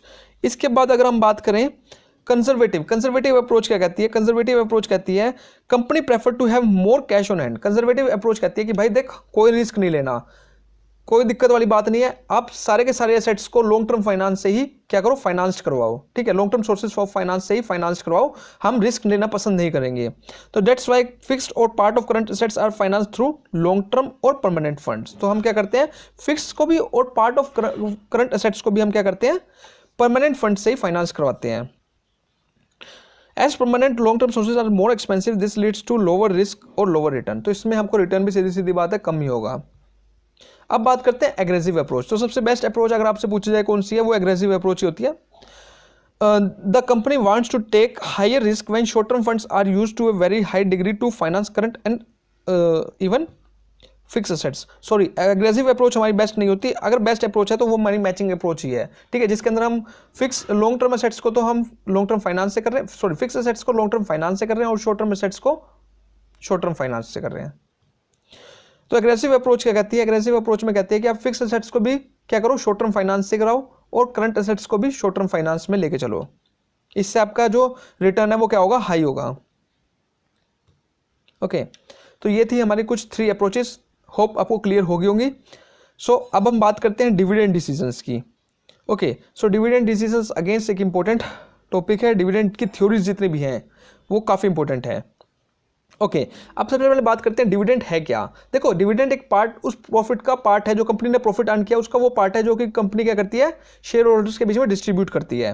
Okay, so dividend decision अपने आप में एक इंपॉर्टेंट डिसीजन है, क्योंकि कंपनी को ये डिसाइड करना होता है कि क्या वो सारा का सारा डिस्ट्रीब्यूट कर दे या कुछ पार्ट को रिटेन करे। लेकिन ये किस चीज़ के ऊपर डिपेंड करता है, ये कंपनी की प्रॉफिटेबिलिटी पर डिपेंड करता है, ठीक है, और भी कई फैक्टर्स हैं जिसके ऊपर ये डिसीजंस डिपेंड करते हैं। So dividend decisions, the name very suggest refers to the decision making mechanism of the management to declare dividend. It is crucial for the top management to determine the portion of earning distribution as a dividend at the end of very reporting period। तो ये बड़ा crucial decision है top management के लिए कि उसको कितना dividend जो है डिक्लेयर करना चाहिए। देखो, अगर कम डिविडेंड डिक्लेयर करेगी कहीं ना कहीं शेयर होल्डर अनसेटिस्फाइड रहेंगे।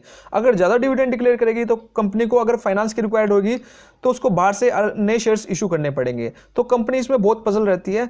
तो ये जो डिसीजन है बड़ा ही क्रूशियल होता है, क्योंकि बहुत सोच समझ के लेने वाला डिसीजन होता है। ओके, अब है अप्रोचेज ऑफ डिविडेंड डिसीजन। अब डिविडेंड डिसीजन की क्या है, कई अप्रोचेज हैं। सबसे पहले है लॉन्ग टर्म फाइनेंसिंग अप्रोच। तो इस अप्रोच के अंदर क्या होता है, under this approach dividend decision is taken as decrease in resource of the company. तो इस अप्रोच के अंदर ये माना जाता है कि अगर आप डिविडेंड डिक्लेयर कर रहे हो तो कहीं ना कहीं आपके जो कंपनी के रिसोर्सेज हैं वो क्या हो रहे हैं, डिक्रीज हो रहे हैं, कम हो रहे हैं। 2 factor due to which company retain the earning. 2 factors है जिसके थ्रू कंपनी क्या करती है, रिटेन करती है अपनी अर्निंग को। अवेबिलिटी ऑफ प्रॉफिटेबिलिटी अपॉर्चुनिटीज और needed for equity funds for capital structure. In case अगर कंपनी के पास अपॉर्चुनिटी है कि वो अपने बिजनेस को एक्सपेंड कर सकती है, उसको फाइनेंस कैपिटल रिक्वायर्ड है, तो उस टाइम पे कंपनी क्या कर लेगी, डिविडेंड को डिक्लेयर करने के बजाय रिटेन कर लेगी अपने पास। Need for equity funds for capital structure, अगर कंपनी को फंड्स की रिक्वायर्ड है, अपने कैपिटल स्ट्रक्चर के अंदर फंड्स की रिक्वायर्ड है, तो उस केस में भी कंपनी न्यू शेयर्स इशू करने के बजाय उसी डिविडेंड को अपनी कंपनी के अंदर रिटेन कर लेगी। ठीक है, तो ये डिपेंड करता है कि इसके ऊपर कि अपॉर्चुनिटीज है या नहीं है कंपनी के पास। उसके बाद कहता है वेल्थ मैक्सिमाइजेशन अप्रोच। तो इस अप्रोच के अंदर क्या कहता है, under this payment of dividend significantly affects the market price of the share, higher dividend increases the market value and lower dividend decreases the market value. तो ये कॉमन अप्रोच है, क्योंकि हमको पता है कि अगर कोई कंपनी हाई डिविडेंड डिक्लेयर कर रही है तो कहीं ना कहीं उसकी तरफ जो है काफ़ी सारे शेयर होल्डर्स अट्रैक्ट होते हैं उस कंपनी की तरफ, क्योंकि लगता है कि इस कंपनी का प्रॉफिट जरूर कहीं ना कहीं अच्छा हो रहा है, तभी तो ये अच्छा डिविडेंड डिक्लेयर कर लिया है। तो हाई डिविडेंड डिक्लेयर करने का मतलब कि उसकी मार्केट वैल्यू कैसी है, अच्छी है। अगर लोअर डिविडेंड डिक्लेयर कर रही है तो इसका मतलब कहीं ना कहीं उसकी मार्केट वैल्यू कैसी है, डिक्रीज हो रही है। ओके, अब डिविडेंड के भी कई तरह के टाइप्स होते हैं, टाइप्स भी कई बार पूछे जाते हैं, तो टाइप्स भी आपको पता होना चाहिए कौन कौन से होते हैं, देखते हैं। सबसे पहला है कैश डिविडेंड। सबसे नॉर्मल डिविडेंड होता है कैश डिविडेंड, जो जनरली कंपनीज के अंदर प्रोवाइड किया जाता है शेयर होल्डर्स को। तो cash dividend is by far the most common type of dividend. On the date of declaration the board of directors resolve to pay a certain dividend amount in cash of those investor holding the company stock. तो क्या है, जिस time profit होता है company को और date of declaration के time पे कंपनी क्या करती है, इस टाइप के डिविडेंड को डिक्लेयर करती है किसके बीच में, शेयर होल्डर के बीच में, जिन्होंने कंपनी के शेयर्स को परचेज कर रखा होता है। तो ये मोस्ट कॉमन टाइप है, तो आपको पता ही होगा कैश डिविडेंड। तो इसके बाद है स्टॉक डिविडेंड। अब स्टॉक डिविडेंड क्या होता है, a stock dividend is the issuance by the company of its common stock by its common share holder without any consideration. अब मान लो कंपनी कैश डिविडेंड, कंपनी के पास लिक्विडिटी पोजीशन अच्छी नहीं है कंपनी की, तो कंपनी कैश डिक्लेयर करने के बजाय उनको और ज़्यादा शेयर्स इशू कर देती है जितने कि उनके अमाउंट बनता था डिविडेंड का। ठीक है, if the company issues less than 25% of the total number of previously outstanding share, then treat the transaction as a stock dividend in India is called bonus share. तो जिसको हम बोनस शेयर्स के नाम से भी जानते हैं। तो stock dividend in the form of shares, आप कह सकते हो कि आप कैश देने के बजाय उनको शेयर्स इशू कर रहे हो। ठीक है, जिसको हम क्या कहते हैं, बोनस शेयर्स भी कहते हैं। उसके बाद हम बात करते हैं प्रॉपर्टी डिविडेंड। प्रॉपर्टी डिविडेंड अगर कंपनी डिविडेंड एसेट्स की फॉर्म में इशू कर रही है, ठीक है, कोई भी कंपनी के एसेट्स प्रोवाइड कर रही है, जनरली इस तरह का डिविडेंड दिया नहीं जाता, बट अगर एसेट्स की फॉर्म में अगर कंपनी डिविडेंड दे रही है तो वो क्या कहते हैं, प्रॉपर्टी डिविडेंड हम इसको कहते हैं। नॉन मॉनेटरी डिविडेंड, इसको हम नॉन मॉनेटरी डिविडेंड भी कहते हैं। इसके बाद है स्क्रिप डिविडेंड। अब स्क्रिप डिविडेंड कौन सा होता है, एक company may not have sufficient fund to issue dividend in the form of near future, so it is issue a scrip dividend which is essentially promissory note. तो कंपनी क्या करती है, जनरली एक नोट प्रोवाइड कर देती है, नोट बना के दे देती है, ठीक है, कि मैं तुमको इतना कैश जो है इतने टाइम बाद पे कर दूंगी। तो जस्ट एक नोट होता है प्रोमिसरी नोट की तरह, उसको हम कहते हैं स्क्रिप डिविडेंड। ठीक है, विच मे और मे नॉट इंक्लूड इंटरेस्ट। हो सकता है कि इसके ऊपर इंटरेस्ट हो सकता है कंपनी ना भी इंटरेस्ट पे करे, ये डिपेंड करता है कंपनी के ऊपर। Okay, the dividend creates a note payable. तो इसके तरह से एक जैसे प्रोमिसरी नोट होता है ना, उसी तरह का एक स्क्रिप्ट बना के दे देती है कंपनी।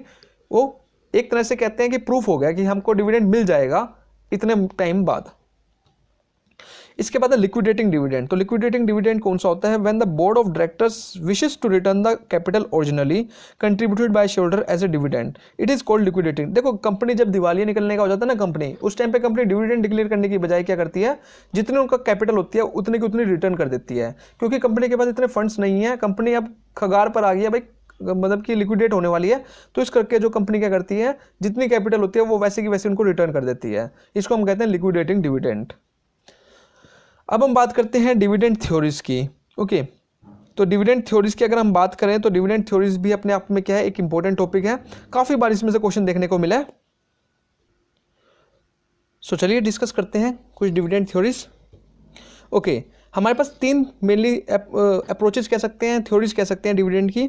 सबसे पहली है वोल्टर मॉडल, सेकंड है गॉर्डन्स मॉडल, थर्ड है एमएम हाइपोथेसिस। तो जिसको अपने कैपिटल स्ट्रक्चर में भी एमएम की तो पढ़ी होगी। ओके, तो अगर अब बात करिए ये थ्योरीज जो है, ये जो थ्योरीज है किस चीज़ के रिगार्डिंग है। देखो ये थ्योरीज ये बताती है कि जो डिविडेंड, अगर एक कंपनी डिविडेंड डिक्लेयर कर रही है तो क्या उसकी वैल्यू पर कोई इफेक्ट पड़ेगा, फर्म की वैल्यू पर कोई इफेक्ट पड़ेगा, क्या मार्केट प्राइस ऑफ शेयर्स पर कोई इफेक्ट पड़ेगा। तो कुछ थ्योरीज तो कहती है पड़ेगा, कुछ थ्योरीज कहती है कि ना भाई कुछ नहीं पड़ेगा। अब कुछ होएगा या नहीं होगा वो हम पढ़ने के बाद ही देखेंगे। चलिए सबसे पहले डिस्कस करते हैं वोल्टर्स मॉडल। सबसे पहली बात, ये मॉडल किसने दिया गया था, किसके थ्रू दिया गया था? ये जेम्स ई वोल्टर ने दिया था। सबसे पहले तो इंपॉर्टेंट, इसके मैच ऑफ द फ्लोइंग में डायरेक्ट क्वेश्चन आ सकता है। Argues that the choice of dividend policies always affect the value of the enterprises. तो वोल्टर जी ने कहा था भाई साहब, अगर आप डिविडेंड डिक्लेयर करोगे तो फर्म का ऊपर जो है, फर्म की वैल्यू पर इसका इफेक्ट पड़ेगा। क्यों पड़ेगा और कैसे पड़ेगा वो देखते हैं।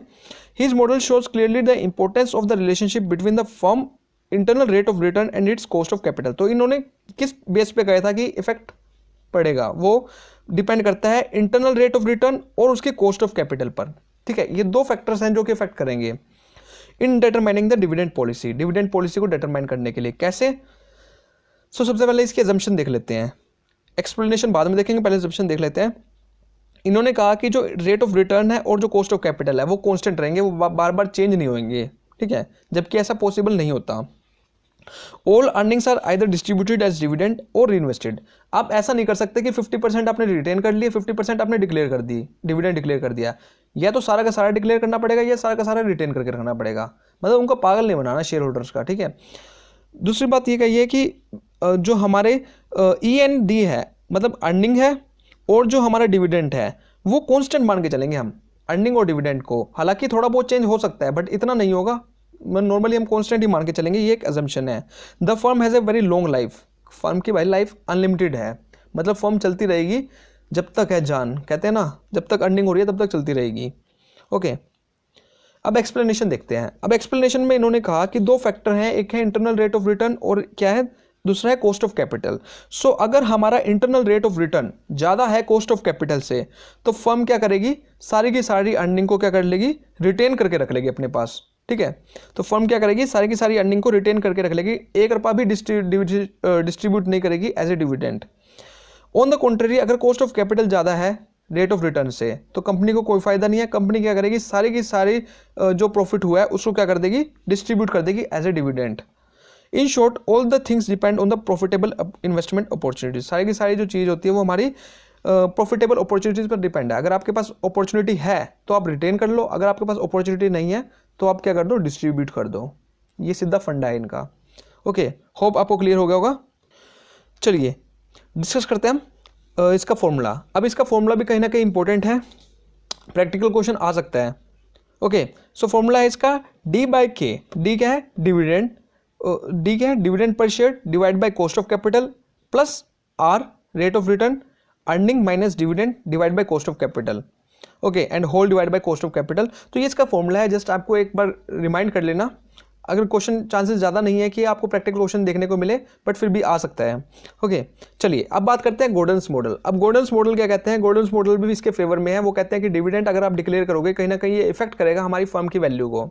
ओके, इनकी भी एजम्पशन कुछ ये है कि the firm is all equity firm, मतलब फर्म जो है इक्विटी फर्म है, मतलब फर्म जो है किसी भी डिबेंचर पर डिपेंड नहीं है।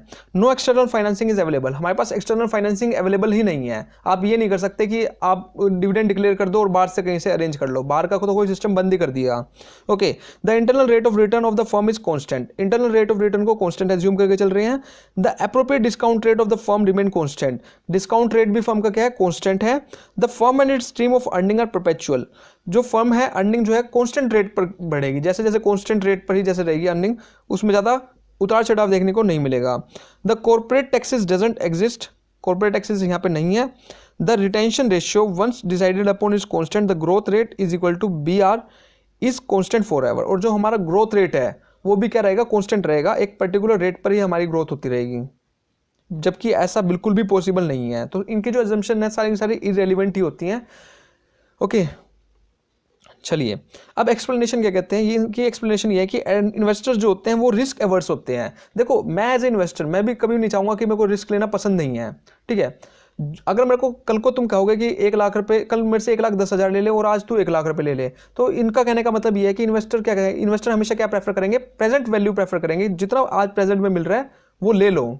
ठीक है, वो कहते हैं ना लक्ष्मी आ रही है तो उसको छोड़ो मत, ले लो। तो वो कहने का मतलब इनका जो गॉर्डन्स है वो ये कहना चाह रहे हैं कि अगर जितना भी पैसा आपको आज मिल रहा है उसको ले लो, बजाय कल की वेट करने के। Investor discount uncertain return, uncertain returns, तो इन्वेस्टर क्या करते हैं, अनसर्टेन रिटर्न्स पर डिपेंड नहीं रहते, वो उसको डिस्काउंट करवा लेते हैं प्रेजेंट में। So according to this model investors are rational in their approach and they want to avoid risk. तो इन्वेस्टर बिल्कुल रेशनल है, रिस्क लेना बिल्कुल पसंद नहीं करते। सो यहाँ पे there are two possible action. सबसे पहला एक्शन ये है, one it can distribute the dividend, या तो वो डिविडेंड को डिस्ट्रीब्यूट कर दे, या one it can retain all its earning, या तो सारी की सारी अर्निंग को रिटेन करके रख ले, या सारी की सारी अर्निंग को डिस्ट्रीब्यूट कर दे।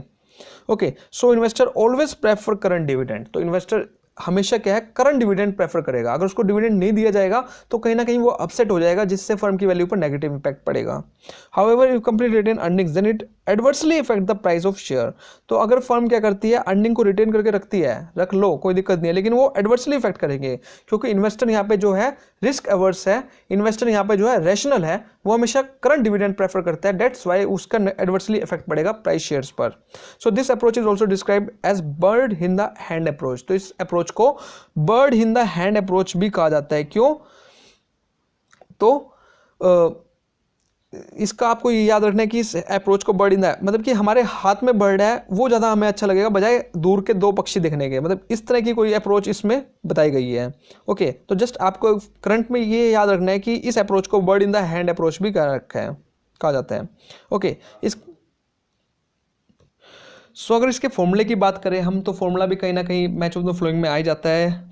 तो फॉर्मूला अगर देख सकते हो आप, तो P0 is equal to market price is equal to E1 that is earning per share into 1 minus b. B जो हमारा यहाँ पे जो डिनोट करता है वो है retention ratio. Okay, divide by K minus b into r. Okay, so b r जो है आपका ग्रोथ रेट को डिनोट करेगा। तो जस्ट ये एक फॉर्मूला है। जनरली प्रैक्टिकल अगर आपका आता है तो डायरेक्टली आपको वैल्यूज पुट करके आपका सॉल्यूशन निकालना होगा। जनरली प्रैक्टिकल बहुत कम, रेयर चांसेस है कि इसमें से देखने को मिलेगा, हालांकि कुछ भी है, नेट है तो कुछ भी आ सकता है। चलिए, थर्ड जो अप्रोच है वो है हमारी Modigliani and Miller approach. Okay, Modigliani and Miller approach इन दोनों अप्रोचेस से बिल्कुल सेपरेट है। उन्होंने कहा कि हमारा जो डिविडेंड आप डिक्लेयर करना चाहो तो कर लो, नहीं करना चाहो तो ना करो, आपकी फर्म की वैल्यू पर कोई इंपैक्ट नहीं पड़ेगा। ऐसा क्यों कहा उन्होंने? तो उसके पीछे उन्होंने पूरा स्टिक रीजन दिया है, तो पढ़ते हैं। According to Modigliani and Miller, dividend policy of a firm is irrelevant. तो हमारी जो डिविडेंड पॉलिसी है वो क्या है, इररेलेवेंट है, as it doesn't affect the wealth of the share holder. They argue that value of the firm depends on the firm's earning capacity which result from its investment policy. तो वो कहते हैं कि जो फर्म की value है ना, वो फर्म की अर्निंग कैपेसिटी पर डिपेंड करती है। मगर अगर एक फर्म अच्छा कमा रही है, अर्न कर रही है, तो उसकी फर्म क्या करेंगे, उसकी वैल्यू इंक्रीज होगी। अगर वो ज़्यादा अच्छा नहीं कमा पा रही है तो उसकी वैल्यू कहीं ना कहीं क्या होगी, डिक्रीज होगी। तो उसका डिविडेंड से कोई लेना देना नहीं है। ऐसा क्यों कहा? देखो, मेन अजम्पशन इसकी ये है, the firm operates in a perfect capital market. जो फर्म जो है वो परफेक्ट कैपिटल मार्केट में ऑपरेट कर रही है। Taxes do not exist, taxes यहाँ पे है नहीं। The firm has a fix investment policy, fix investment की फर्म की जो पॉलिसी है वो फिक्स इन्वेस्टमेंट पॉलिसी है। Risk of uncertainty doesn't exist. तो यहाँ पे जो अनसर्टेनिटी का रिस्क है कि हमको रिटर्न नहीं मिलेगा, हमको डिविडेंड नहीं मिलेगा, ऐसा कोई जो अनसर्टेनिटी होती है ना, वो यहाँ पे एग्जिस्ट नहीं करती। अब एक्सप्लेनेशन यहाँ पे क्या रखी है, according to this model the value of firm is dependent upon the earning and is not affected by the dividend decision. तो इस मॉडल के अकॉर्डिंग जो फर्म की वैल्यू है वो डिपेंड करती है अर्निंग पर, जबकि डिविडेंड पर वो डिपेंड नहीं करती। देखो, फर्म के पास टू पॉसिबिलिटी है, दो अल्टरनेटिव्स हैं। या तो वो सारे का सारा रिटेन करके रख लेगी, जितनी भी उसको प्रॉफिट हुआ सारा का सारा रिटेन करके रख लेगी, या फिर वो सारा का सारा जो प्रॉफिट है वो डिस्ट्रीब्यूट कर देगी among the share holders. Okay, अगर वो डिस्ट्रीब्यूट कर देगी तो वो उसको क्या करना पड़ेगा, raises equal amount through new issue of shares. मान लो एक फर्म को कैपिटल की रिक्वायरमेंट थी, अब उसको प्रॉफिट हुआ, उसने प्रॉफिट तो सारा डिस्ट्रीब्यूट कर दिया, अब उसने नए इक्विटी शेयर्स बाजार के अंदर इशू कर दिए और नई कैपिटल को क्या कर लिया, रेज कर लिया। So if the firm select the first alternative, अगर फर्म सारा का सारा रिटेन करके रख लेती है, then it will not pay any dividend and will retain the earning to finance new investment programs. If the share holder want cash, अगर मान लो फर्म ने रिटेन करके रख लिया और जो शेयर होल्डर हैं उनको कैश की रिक्वायरमेंट पड़ी, उनको कैश की रिक्वायरमेंट हुई, तो वो क्या करेंगे, वो क्या करेंगे, होम मेड डिविडेंड क्रिएट कर लेंगे। होम मेड डिविडेंड, ये होम मेड डिविडेंड क्या होता है कि अपने शेयर्स का कुछ पार्ट वो क्या कर देंगे, सेल कर देंगे। ठीक है, अपने शेयर्स का कुछ पार्ट सेल कर देंगे अगर उनको अर्जेंट रिक्वायरमेंट हुई तो ये कहेंगे, यहाँ ये कहते हैं MM, मोदी-गिलानी जी ये कहते हैं, ठीक है, कि वो होम मेड डिविडेंड क्या कर लेंगे, क्रिएट कर लेंगे अगर उनको रिक्वायरमेंट हुई तो। So if the firm select second alternative, अगर फर्म सेकंड अल्टरनेटिव सेलेक्ट करती है, अगर वो डिस्ट्रीब्यूट ही कर देती है, then it will pay dividend to the share holder, get cash in their hand, but the firm assets is reduce, लेकिन फर्म के असेट्स क्या हो जाएंगे, रिड्यूस हो जाएंगे। As a result present value per share is declined, thus the dividend declares neutralize it completely. तो उन्होंने कहा कि अगर फर्म डिविडेंड डिक्लेयर कर देती है तो क्या होगा, फर्म के एसेट्स रिड्यूस होंगे, फर्म की वैल्यू कहीं ना कहीं डाउन होगी। लेकिन उन्होंने अपना डिविडेंड डिक्लेयर किया, उससे कहीं ना कहीं पॉजिटिव इंपैक्ट गया शेयर होल्डर्स के ऊपर, जिससे कहीं ना कहीं वैल्यू इंक्रीज भी हुई। एक साइड वैल्यू डिक्रीज हो रही है, एक साइड वैल्यू इंक्रीज हो रही है, तो इस दोनों को क्या हो रहा है, सेट ऑफ हो रहा है। तो इस करके जो हमारा इफेक्ट है वो कैसे देखने को मिल रहा है, न्यूट्रलाइज देखने को मिल रहा है। तो कहने का मतलब यह है कि डिविडेंड डिसीजन कहीं भी इफेक्ट नहीं करता हमारी फर्म की वैल्यू को, ये कहना है मोदी गिलानी जी का। ओके, होप आपको ये जो तीनों के तीनों जो इसकी थ्योरीज हैं वो क्लियर हो गई होंगी। अगर कहीं भी प्रॉब्लम फेस करने को मिल रही है तो प्लीज कमेंट बॉक्स में जरूर बताना। होप मैं नेक्स्ट वीडियो में उसको कवर अप कर लूं। ओके, अब हम बात करते हैं रिस्क और रिटर्न एनालिसिस। अब देखो, रिस्क और रिटर्न एनालिसिस हालांकि एग्जाम पॉइंट ऑफ व्यू से इतना इंपॉर्टेंट नहीं है, बट फिर भी आपको ये टॉपिक्स क्लियर होने चाहिए। ओके, अब जो रिस्क है और जो रिटर्न है वो दोनों एक दूसरे के डायरेक्टली प्रोपोर्शनल है। कहते हैं ना कि आप जितना ज़्यादा रिस्क लोगे आपको उतना ही ज़्यादा रिटर्न देखने को मिलेगा। अगर कहते हैं अगर आपने जल्दी पैसे को ग्रो करना है आप स्टॉक मार्केट में लगाओ, ठीक है, स्टॉक मार्केट में रिस्क ज़्यादा है लेकिन रिटर्न भी बहुत ज़्यादा है। ओके, चलिए, अब रिस्क का मतलब क्या है, फाइनेंस के अंदर रिस्क का मतलब क्या है। तो in financial term the probability that an actual return on an investment will be lower than the expected return. कि रिस्क इसका मेरा ये है कि मान लो मैं कुछ रिटर्न एज्यूम करके चल रहा हूँ कि मेरे को 5% का रिटर्न मिलेगा। अगर मेरा 5% रिटर्न ना मिला और मेरे को 4% रिटर्न मिला तो कहीं ना कहीं ये मेरे लिए क्या है, एक रिस्क है कि हमारा एक्चुअल रिटर्न जो है हमारे नॉर्मल रिटर्न एक्सपेक्टेड रिटर्न से कम रहा। तो ये कहीं ना कहीं हमारे मन में रिस्क रहता है इस चीज़ का। तो financial risk is divided into the following categories: basic risk, capital risk, country risk, default risk, delivery risk, economic risk, exchange risk, interest rate risk. तो काफ़ी सारी कैटेगरीज हैं इसकी रिस्क की, और ये जनरली माना गया है कि higher the risk higher the return, जितना ज़्यादा आप रिस्क लोगे उतना ज़्यादा आपको रिटर्न मिलने के भी चांसेस रहेंगे। अब रिस्क दो तरह के होते हैं, एक होता है सिस्टमैटिक रिस्क, एक होता है अनसिस्टमैटिक रिस्क। जो सिस्टमैटिक रिस्क होता है ये क्या होता है, अनकंट्रोलेबल होता है, इसको हमारे हाथ में नहीं है इस रिस्क को कंट्रोल करना। लेकिन अनकंट्रोलेबल रिस्क जो है वो हमारे हाथ में है, उसको हम क्या कर सकते हैं, कंट्रोल कर सकते हैं। इसके टाइप्स हैं सिस्टमैटिक रिस्क के और अनसिस्टमैटिक रिस्क के, ये मोस्ट इंपॉर्टेंट है। क्वेश्चन जनरली एक बार क्वेश्चन आया हुआ है कि पूछ रखा था कि which one of the following is not a part of systematic risk, तो इसमें से कौन सा पार्ट जो है सिस्टमैटिक रिस्क का नहीं है। तो ये क्वेश्चन बहुत एक सिंपल क्वेश्चन भी है और कंफ्यूजिंग क्वेश्चन भी कहीं ना कहीं बनता है। तो अगर हम बात करें सिस्टमैटिक रिस्क का, interest rate risk, market risk and inflation risk. देखो ये रिस्क वो हैं जो कि हमारे हाथ में नहीं है कंट्रोल करने। इंटरेस्ट रेट हम अब बैंक्स डिसाइड करेंगे, ठीक है। मार्केट रेट रिस्क क्या है, ये मार्केट के अकॉर्डिंग क्या ट्रेंड चल रहा है उसके अकॉर्डिंग डिसाइड होगा। इन्फ्लेशन रिस्क क्या है, ये तो नॉर्मली चलता ही रहता है इन्फ्लेशन। तो ये सब चीज़ें जो है एक फर्म के हाथ में नहीं है। जबकि फाइनेंशियल रिस्क हमारे हाथ में है कि हमको फाइनेंस, अगर इक्विटी लेंगे तो हमारा रिस्क कम रहेगा, डिबेंचर ज़्यादा यूज़ कर रहे हैं तो रिस्क कहीं ना कहीं ज़्यादा रहेगा, इसको हम कंट्रोल कर सकते हैं। बिजनेस रिस्क को भी हम खुद से कंट्रोल कर सकते हैं। तो ये टाइप है अनसिस्टमैटिक रिस्क का। ओके, चलिए इसके बारे में एक बार पढ़ लेते हैं। अब systematic risk is risk within the entire system, this is the kind of risk that applies to entire market. तो ये वो रिस्क है जो कि एंटायर मार्केट में अप्लाइज करता है और market segment. All investment are affected by this risk, सारी की सारी इन्वेस्टमेंट जो है इस रिस्क से इफेक्ट होती है। For example risk of government collapse, risk of war, risk of inflation. तो मैं एज्यूम करके चल रहा हूँ कि हमारी गवर्नमेंट एकदम क्या होगी, ब्रेक डाउन होगी, मतलब चेंज होगी, तो कहीं ना कहीं ये बिजनेस के ऊपर भी नेगेटिव इंपैक्ट देखने को मिलेगा इसका। तो ये कहीं ना कहीं रिस्क है। It is also known as undiversifiable risk और मार्केट रिस्क। तो इसको हम अनडाइवर्सिफिकेबल रिस्क भी और मार्केट रिस्क भी कहते हैं। तो इसके अनदर नेम भी आपको इंपॉर्टेंट है, कई बार पूछे जाते हैं हम एग्जाम में। अब हम बात करते हैं अनसिस्टमैटिक रिस्क। तो it is also known as residual risk, specific risk और डाइवर्सिफिकेबल रिस्क। तो इसके अनदर नेम आपको याद करने पड़ेंगे, कई बार आ सकता है एग्जाम में। So it is a unique to a company और ए पर्टिकुलर इंडस्ट्री। तो ये जो रिस्क है ये सीमित रहता है किसी एक कंपनी तक और एक इंडस्ट्री तक। अब एग्जांपल करें कि कंपनी के एम्प्लॉयज ने स्ट्राइक कर ली, अब ये रिस्क तो है लेकिन ये सभी इंडस्ट्रीज के लिए, सभी कंपनीज के लिए, सभी फर्म्स के लिए नहीं है, ये उस फर्म के लिए जिस फर्म के एम्प्लॉयज ने स्ट्राइक करी है, ठीक है। लॉ सूट है, such events that are specific to a company. Okay, तो ये होता है अनसिस्टमैटिक रिस्क।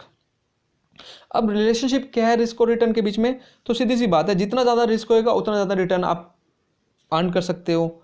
जितना कम रिस्क लोगे उतना ही कम रिटर्न होगा। अब एक एफडी करवा लो बैंक में या एक स्टॉक मार्केट में इन्वेस्ट कर लो, दोनों में फर्क दिन रात का है। ठीक है, एफडी के अंदर आपको रिस्क तो नहीं है बट कहीं ना कहीं रिटर्न भी तो कम है। स्टॉक मार्केट के अंदर रिस्क ज़्यादा है लेकिन कहीं ना कहीं पैसा रात तो रात डबल भी हो सकता है। ठीक है, अब इसमें से कई बार क्वेश्चन आए हुए हैं कि जो रिस्क होता है पूछा जाता है कि सीक्वेंस में अरेंज करो कि किसमें सबसे कम रिस्क है और किसमें सबसे ज़्यादा रिस्क है। तो मैं आपको क्लियर कर देता हूं कि आप गवर्नमेंट के स्टॉक परचेज करोगे तो उसमें सबसे ज़्यादा कम रिस्क है। ठीक है, उसके बाद आप मॉर्टगेज लोन सिक्योर्ड रख के कोई चीज़ लोन ले रहे हो तो उसमें क्या है, रिस्क उसमें भी कम है। डिबेंचर के बाद उसके बाद आता है डिबेंचर्स के थ्रू, फिर आता है अनसिक्योर्ड लोन, फिर आता है सबऑर्डिनेट लोन, फिर आता है प्रेफरेंस शेयर्स, फिर आता है ऑर्डिनरी शेयर्स और फिर आती है market line. Ordinary shares normally equity shares हम बात कर रहे हैं। तो हमारा जो रिस्क होता है वो क्या है, इंक्रीज होता जाता है इस लाइन के थ्रू। सबसे कम आता है गवर्नमेंट के अंदर और सबसे ज़्यादा आता है इक्विटी शेयर्स के अंदर। ओके, तो जनरली ये आप याद ही कर लेना। चलिए ओके, अब हम बात करते हैं asset securitization. Okay, asset securitization क्या होता है, एक नया टॉपिक है। ओके, काफ़ी कंफ्यूजिंग टॉपिक है, नॉर्मली ये क्लियर होता नहीं है। तो चलिए देखते हैं, अंडरस्टैंड करने की कोशिश करते हैं इसको भी। ओके, सबसे पहले बात करते हैं एसेट्स। एसेट्स क्या है, देखो it refer to the resources owned by the business. एक बिजनेस के थ्रू कुछ भी रिसोर्सेज लिए गए हैं, मान लो मशीनरी परचेज की गई है, ठीक है, या फाइनेंस ही कह लो, कैश भी अगर एक ऑर्गेनाइजेशन के पास है तो वो भी ऑर्गेनाइजेशन के लिए क्या है, एसेट्स है। ठीक है, तो कोई भी रिसोर्सेज जो ओन करे जाते हैं ऑर्गेनाइजेशन के थ्रू वो क्या है, उसके लिए एसेट्स है, संपत्ति है। सिक्योरिटाइजेशन क्या है, it is the process of conversion of receivables and cash flow generated from a collection और pool of financial assets like mortgage loan, auto loans, credit card receivables into the marketable securities. देखो कई जितने भी banks हैं आपको जब भी loan provide करते होंगे, सिक्योर्ड लोन प्रोवाइड करते होंगे, तो उसके बदले में कुछ ना कुछ गिरवी रखते होंगे।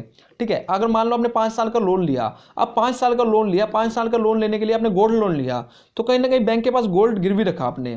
ठीक है, अब वो बैंक के पास जो असेट्स है वो ऐसे कैसी पड़ी रहेंगी, कहीं ना कहीं उसकी वैल्यू डाउन होती रहेगी। तो बैंक क्या करती है, उस असेट्स को जो आपने मॉर्टगेटेड करवाई है उस असेट्स को आगे फिर वो मार्केट में उतार देती है, उसको लिक्विड असेट्स में कन्वर्ट करवा लेती है। उसका लिक्विड एसेट्स में कन्वर्ट कराना ही उसको कहते हैं एसेट सिक्योरिटाइजेशन। होप क्लियर हो गया होगा कि जो बैंक के पास एसेट्स आपने गिरवी रखी है उस एसेट्स को बैंक क्या करती है, लिक्विडिटी में कन्वर्ट करवा लेती है। किस प्रोसेस के थ्रू, एसेट सिक्योरिटाइजेशन के थ्रू। चलिए और अच्छे से अंडरस्टैंड करते हैं। देखो various financial institution that originate loan included bank, credit card providers, auto finance companies and consumer finance company turn their loan into marketable securities with the help of SPV. लेकिन कौन से किसके थ्रू जो है इसको कन्वर्ट कराया जाता है वो होता है एसपीवी, स्पेशल पर्पस व्हीकल। एक बार इसकी फुल फॉर्म भी पूछी गई है एग्जाम के अंदर, तो इसकी फुल फॉर्म भी इंपॉर्टेंट है, होप आपने नोट डाउन कर लिया होगा। चलिए अब इसको एक एग्जांपल के थ्रू समझते हैं और ज़्यादा क्लियर हो जाएगा। देखो राम एक पर्सन है, wants to buy a house, एक हाउस खरीदना चाहता है, and he approaches the loan originator that is JKM bank. तो वो बैंक के पास जाता है, ठीक है, जेकेएम बैंक में जाता है और वो लोन के लिए अप्लाई करता है। There are thousands of Ram who are getting a loan from the bank by keeping different types of mortgages. अब राम एक पर्सन थोड़ी ना है, कई सारे लोग होते हैं जो कि बैंक में जाके लोन अप्रोच करते हैं। ठीक है, अब वो लोन क्या है, मॉर्टगेज करके, जनरली मैं यहाँ पे सिक्योर्ड लोन की बात कर रहा हूँ कि कुछ ना कुछ गिरवी रख के, चाहे आप गोल्ड गिरवी रख रहे हो, चाहे आप लैंड के डॉक्यूमेंट्स गिरवी रख रहे हो, वटएवर कुछ भी हो सकता है। Bank issue a loan to them and creates a pool of mortgage. Bank क्या करता है, उनको लोन तो इशू कर देता है लेकिन उसके पास जो एसेट्स आई हैं जिसके बेस पर उन्होंने लोन दिया है, अब वो एक कलेक्शन बना लेता है उन एसेट्स का, लाइक गोल्ड के बेस पे कर दिया, लैंड के बेस पे कर दिया, या और कोई चीज गिरवी रख ली।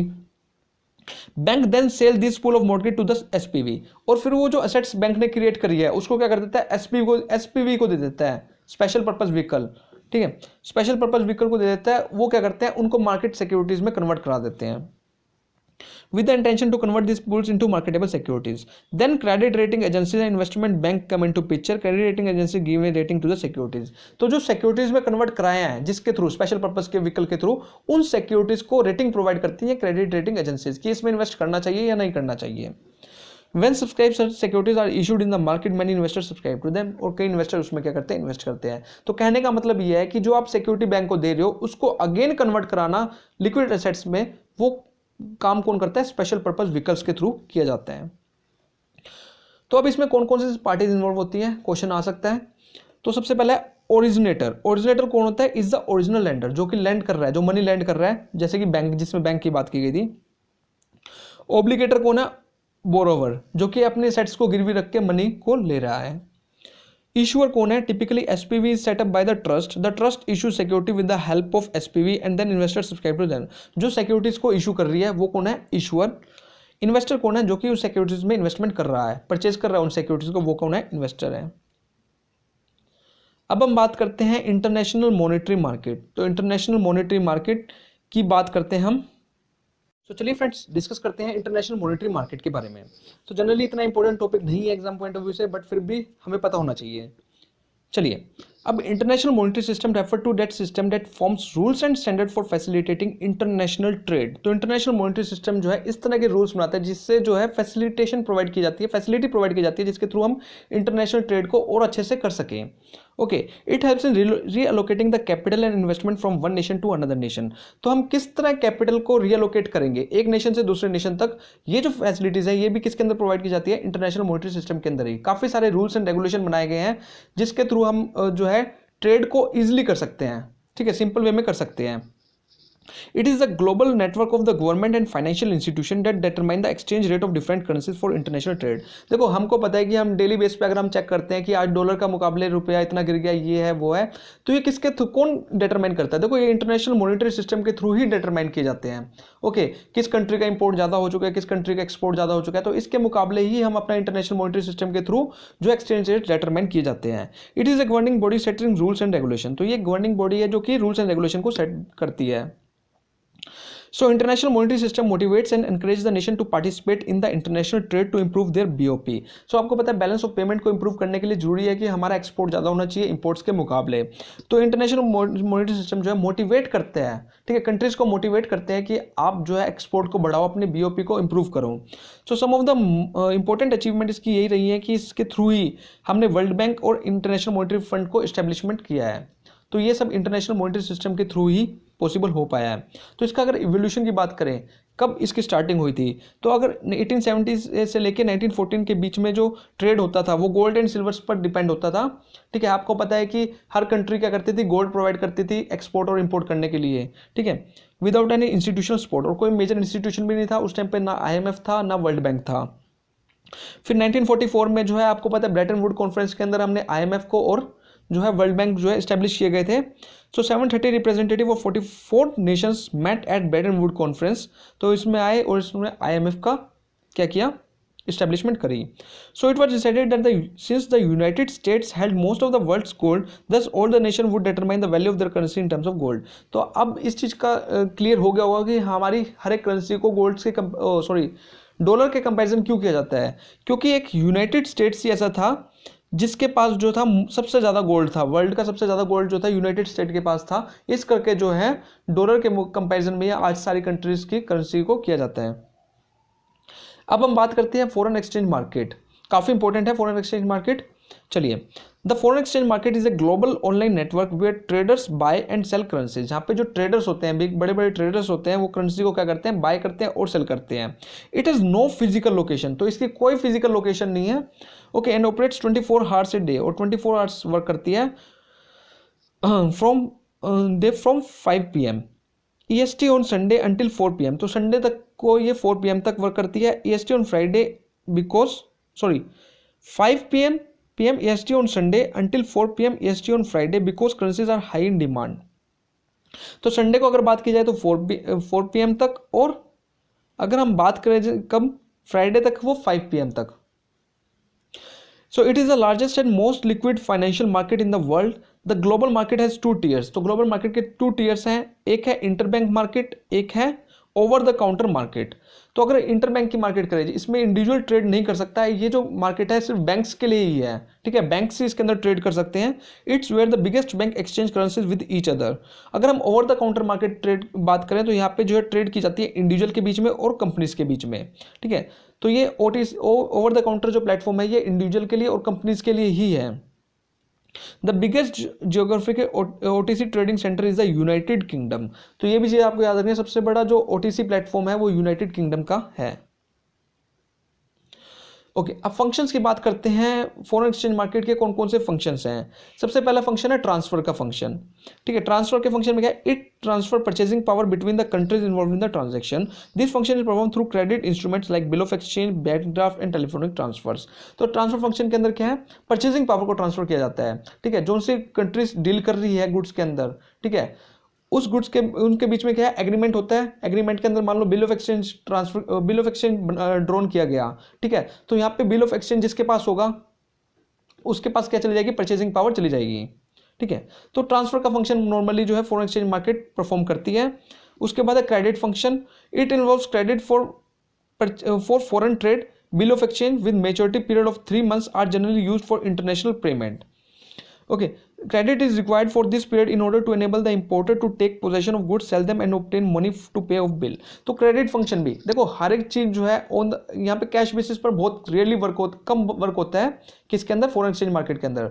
तो जैसे एक कंट्री ने दूसरी कंट्री से गुड खरीदा, ठीक है, तो हो सकता है कि वो क्रेडिट पर परचेज करे। तो इन द सेंस क्रेडिट पर करा कि उसके नाम पे बिल ऑफ एक्सचेंज जो है ड्रॉन कर दिया। जैसे नॉर्मली अगर हम बात करें बिल्स का, तो नॉर्मली लोकल मार्केट्स में भी वर्क रहता है। ठीक है, तो सेम वही सिस्टम जो है फॉरेन एक्सचेंज मार्केट में भी वर्क करता है। ये फैसिलिटी प्रोवाइड करती है कौन, फॉरेन एक्सचेंज मार्केट। ओके, ये फंक्शन भी परफॉर्म करते हैं क्रेडिट फंक्शन का। इसके बाद हम बात करते हैं हेजिंग फंक्शन। हेजिंग फंक्शन में क्या है, when exporter and importers enter into agreement to sell और buy goods on some future date at the currency price and exchange rate, it is called hedging. तो हेजिंग का मतलब क्या है, आप अपने रिस्क को क्या कर रहे हो, अवॉइड कर रहे हो।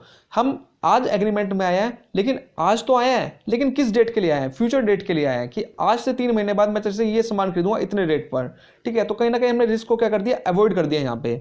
ओके, इसको हम कहते हैं hedging. The purpose of hedging is to avoid losses that might be caused due to the exchange rate variation in the future. Okay, चलिए अब हम इंटरनेशनल फाइनेंशियल इंस्ट्रूमेंट्स की बात करते हैं। ओके, तो international financial market consist of mainly international banking service and international money market. तो international financial market में मेनली 2 मार्केट्स होती हैं, एक है इंटरनेशनल बैंकिंग सर्विसेज और है international money market. The banking service include the service such as trade financing, foreign exchange, foreign investment, hedging instrument such as forward and option. All this banking service are provided by international bank. तो ये सारी जितनी भी मैंने banking services आपको बताई है, ये किसके थ्रू प्रोवाइड की जाती है, इंटरनेशनल बैंक्स के थ्रू। उसके बाद हम बात करें इंटरनेशनल मनी मार्केट, तो include the euro currency, euro credit, euro notes, euro commercial papers. तो आपको पता है मनी मार्केट जो है एक लिक्विडेटिंग मार्केट होती है जिसके अंदर शॉर्ट टर्म सिक्योरिटीज के अंदर डील किया जाता है। तो ऐसे ही सेम इंटरनेशनल मनी मार्केट है जिसके अंदर शॉर्ट टर्म सिक्योरिटीज के अंदर डील किया जाता है, जिसके अंदर मेनली जो आती है यूरो करेंसी आती है, यूरो क्रेडिट आते हैं, यूरो नोट्स आते हैं, यूरो कमर्शियल पेपर्स आते हैं। ओके, चलिए पढ़ते हैं इनके बारे में। सबसे पहले आता है फॉरेन बॉन्ड्स। अब फॉरेन बॉन्ड्स क्या है, foreign bonds are the underwritten by the underwriters of the country where they are issued. तो जिस कंट्री में ये इशू किए जाते हैं, ठीक है, वहीं इनको क्या किया जाता है, अंडर राइट कराया जाता है। So if an Indian company issues bonds in the New York and bond is denominated in US dollar, such bonds are called foreign bond। मतलब जिस कंट्री में आप इन बॉन्ड्स को इशू कर रहे हो, ये उसी कंट्री की करेंसी में इशू किए जाते हैं। अगर मान लो कि एक इंडिया की कंपनी है और वो किसमें, न्यूयॉर्क में इशू कर रही है, तो वो न्यूयॉर्क की करेंसी में ही इशू करेगी। ठीक है, नॉर्मली जो डॉलर की बात करें तो डॉलर की करेंसी में ही बॉन्ड्स इशू करे जाएंगे, तो वो कहलाएंगे foreign bonds. Highly regulated bonds होते हैं, इनको सबसे ज्यादा रेगुलेट किया जाता है किस कंट्री के थ्रू, जिस कंट्री में इसको इशू किया जा रहा है वो कंट्रीज को रेगुलेट करती है। अब बात करते हैं euro bonds. Euro bonds they are dominated in a currency other than the currency of the country where these bonds are issued. तो euro bonds are they are dominated in currency other than the country where they are issued. Euro bonds are free from rules and regulation. तो आपको एक चीज याद रखनी है, जो euro bonds होते हैं वो रेगुलेशन से फ्री होते हैं। मतलब जिस कंट्री में इसको इशू किया जाता है उस कंट्री के पास बहुत कम पावर होती है इनको रेगुलेट करने की। If an Indian company issued bond in the New York and bonds in denominated in yen currency, such bonds are euro bonds। तो अगर आप किसी दूसरी कंट्री में इशू कर रहे हो और किसी दूसरी कंट्री की करेंसी के अंदर इशू कर रहे हो, तो आप वो जो बॉन्ड्स कहलाएंगे वो कौन से होंगे, यूरो बॉन्ड्स होंगे। ग्लोबल बॉन्ड्स, अब बात करते हैं ग्लोबल बॉन्ड्स की। First it is issued in 1989 by World Bank. तो सबसे पहले जो है 1989 में इशू किए गए थे global bonds by World Bank. It dominated in 7 countries currency. तो सबसे इंपॉर्टेंट थिंग यहाँ पे ये है कि 7 कंट्रीज की करेंसी के अंदर इसको इशू किया जाता है।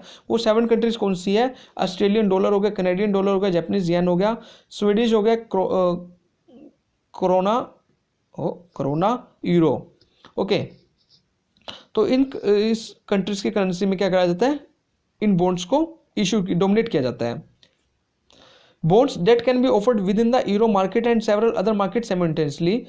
Unlike euro bonds, global bonds can be issued in the same currency as the country of issuance. तो जिस कंट्री में आप इशू कर रहे हो उसी कंट्री की करेंसी में इसको इशू किया जाएगा. For example, a global bond could be both issued in the United state and dominated in US dollars. Okay, तो जनरली ये फैक्चुअल बेस है, थोड़ा सा आपको याद ही रखना पड़ेगा कि फर्स्ट बॉन्ड्स कब इशू किया गया था, कितनी कंट्रीज में इशू किया जाता है, कौन कौन सी कंट्रीज के इसको डोमिनेट किया जाता है. इसके बाद आता है स्ट्रेट बॉन्ड. स्ट्रेट बॉन्ड कौन सा होता है? Interest rate is fix known as coupon rate. तो इसमें इंटरेस्ट रेट फिक्स होता है जिसको हम कूपन रेट्स के नाम से जानते हैं. सो ये ट्रेडिशनल टाइप के बॉन्ड्स होते हैं. जो स्ट्रेट बॉन्ड होते हैं वो ट्रेडिशनल टाइप के मतलब पहले इशू किए जाते थे, अब इनका कोई वो नहीं रह गया, आजकल इसको इशू नहीं किया जाता. अब आता है फ्लोटिंग रेट नोट्स. अब फ्लोटिंग रेट्स नोट जो होते हैं ये doesn't carry any fix rate of interest. तो ये किसी भी तरह का फिक्स रेट कैरी नहीं करके चलते हैं. इंटरेस्ट कोटेड एज प्रीमियम और discount to a reference rate. Okay, इसके बाद है कन्वर्टेबल बॉन्ड्स. कन्वर्टेबल बॉन्ड्स होते हैं इशू तो बॉन्ड के रूप में किए गए थे, बट उसको हम कन्वर्ट करा सकते हैं in the equity shares later. थोड़े टाइम बाद हम उसको इक्विटी शेयर्स में अगर हम चाहें तो कन्वर्ट करा सकते हैं. तो automatic convertibility into specific number of shares. इसके बाद है कॉकटेल बॉन्ड. कॉकटेल बॉन्ड कौन सा होता है? Dominated in the mixture of currencies. जो मिक्सचर करेंसी कई करेंसीज के कॉम्बिनेशन में इशू किया जाता है. Represent at a weighted average of 5 currencies. तो कम से कम मैक्सिमम 5 करेंसीज के रेशियोज में हम इसको इशू कर सकते हैं. Investors get currently diversified risk. Okay, अब हम बात करते हैं, लास्ट टॉपिक है एडीआर एंड जीडीआर. काफी इंपॉर्टेंट है एडीआर और जीडीआर. चलिए देखते हैं. एडीआर की सबसे पहले फुल फॉर्म क्या है? American depository receipts is a negotiable certificate issued by A US bank. तो ये किसके थ्रू इशू किए जाते हैं? यूएस बैंक के थ्रू. जनरली अमेरिका के जो इन्वेस्टर्स होते हैं वो एडीआर के थ्रू इन्वेस्ट करते हैं. ओके, जो अमेरिका से अदर हैं वो जीडीआर के थ्रू करते हैं. तो denominated in US dollar representing security for a foreign company trading in the United stocks market. So ADR are offered for sale to American investor. आपको ये थिंग इंपॉर्टेंट है, याद रखनी है कि जो एडीआर में जो इन्वेस्ट करते हैं वो अमेरिकन इन्वेस्टर ही करते हैं. By way of ADR the US investor can invest in non US companies. The dividend is paid to the ADR holder is in the US dollar. और जो उनको डिविडेंड दिया जाता है वो यूएस डॉलर के करेंसी में ही दिया जाता है. मतलब कि अमेरिका की जो करेंसी है डॉलर में ही उसको क्या दिया जाता है? डिविडेंड दिया जाता है. सो एडीआर है इजिली ट्रांसफरेबल. तो ये भी चीज़ आपको इंपॉर्टेंट है कि एडीआर को हम इजिली ट्रांसफरेबल कर सकते हैं one person to another person without any stamp duty. The transfer of ADR automatically transfer the number of equity share underline. Issued in United States domestic capital market, listed in American stock exchange such as NYSE or NASDAQ, NASDAQ. Negotiated in America only. तो सीधी सी बात है, जो ये है ADR ये सिर्फ America वालों के लिए ही बने हैं, तो अमेरिका में ही इसको नेगोशिएट किया जाता है. इसके बाद हम बात करते हैं जीडीआर. इसका मतलब है ग्लोबल डिपॉजिटरी रिसीट्स. मतलब अमेरिका को छोड़ के बाकी जो आते हैं वो जीडीआर के अंदर इंक्लूड किए जाते हैं. Is a negotiable instrument used to tap the financial market of various countries with a single instrument. The receipts are issued by the depository bank in more than one country representing a fixed number of shares in a foreign company. तो ये जो receipts है ये depository bank के through issue की जाती है. एक पर्टिकुलर प्रोसेस होता है, ठीक है. The holder of GDR can convert them into shares by sending the receipts to the bank.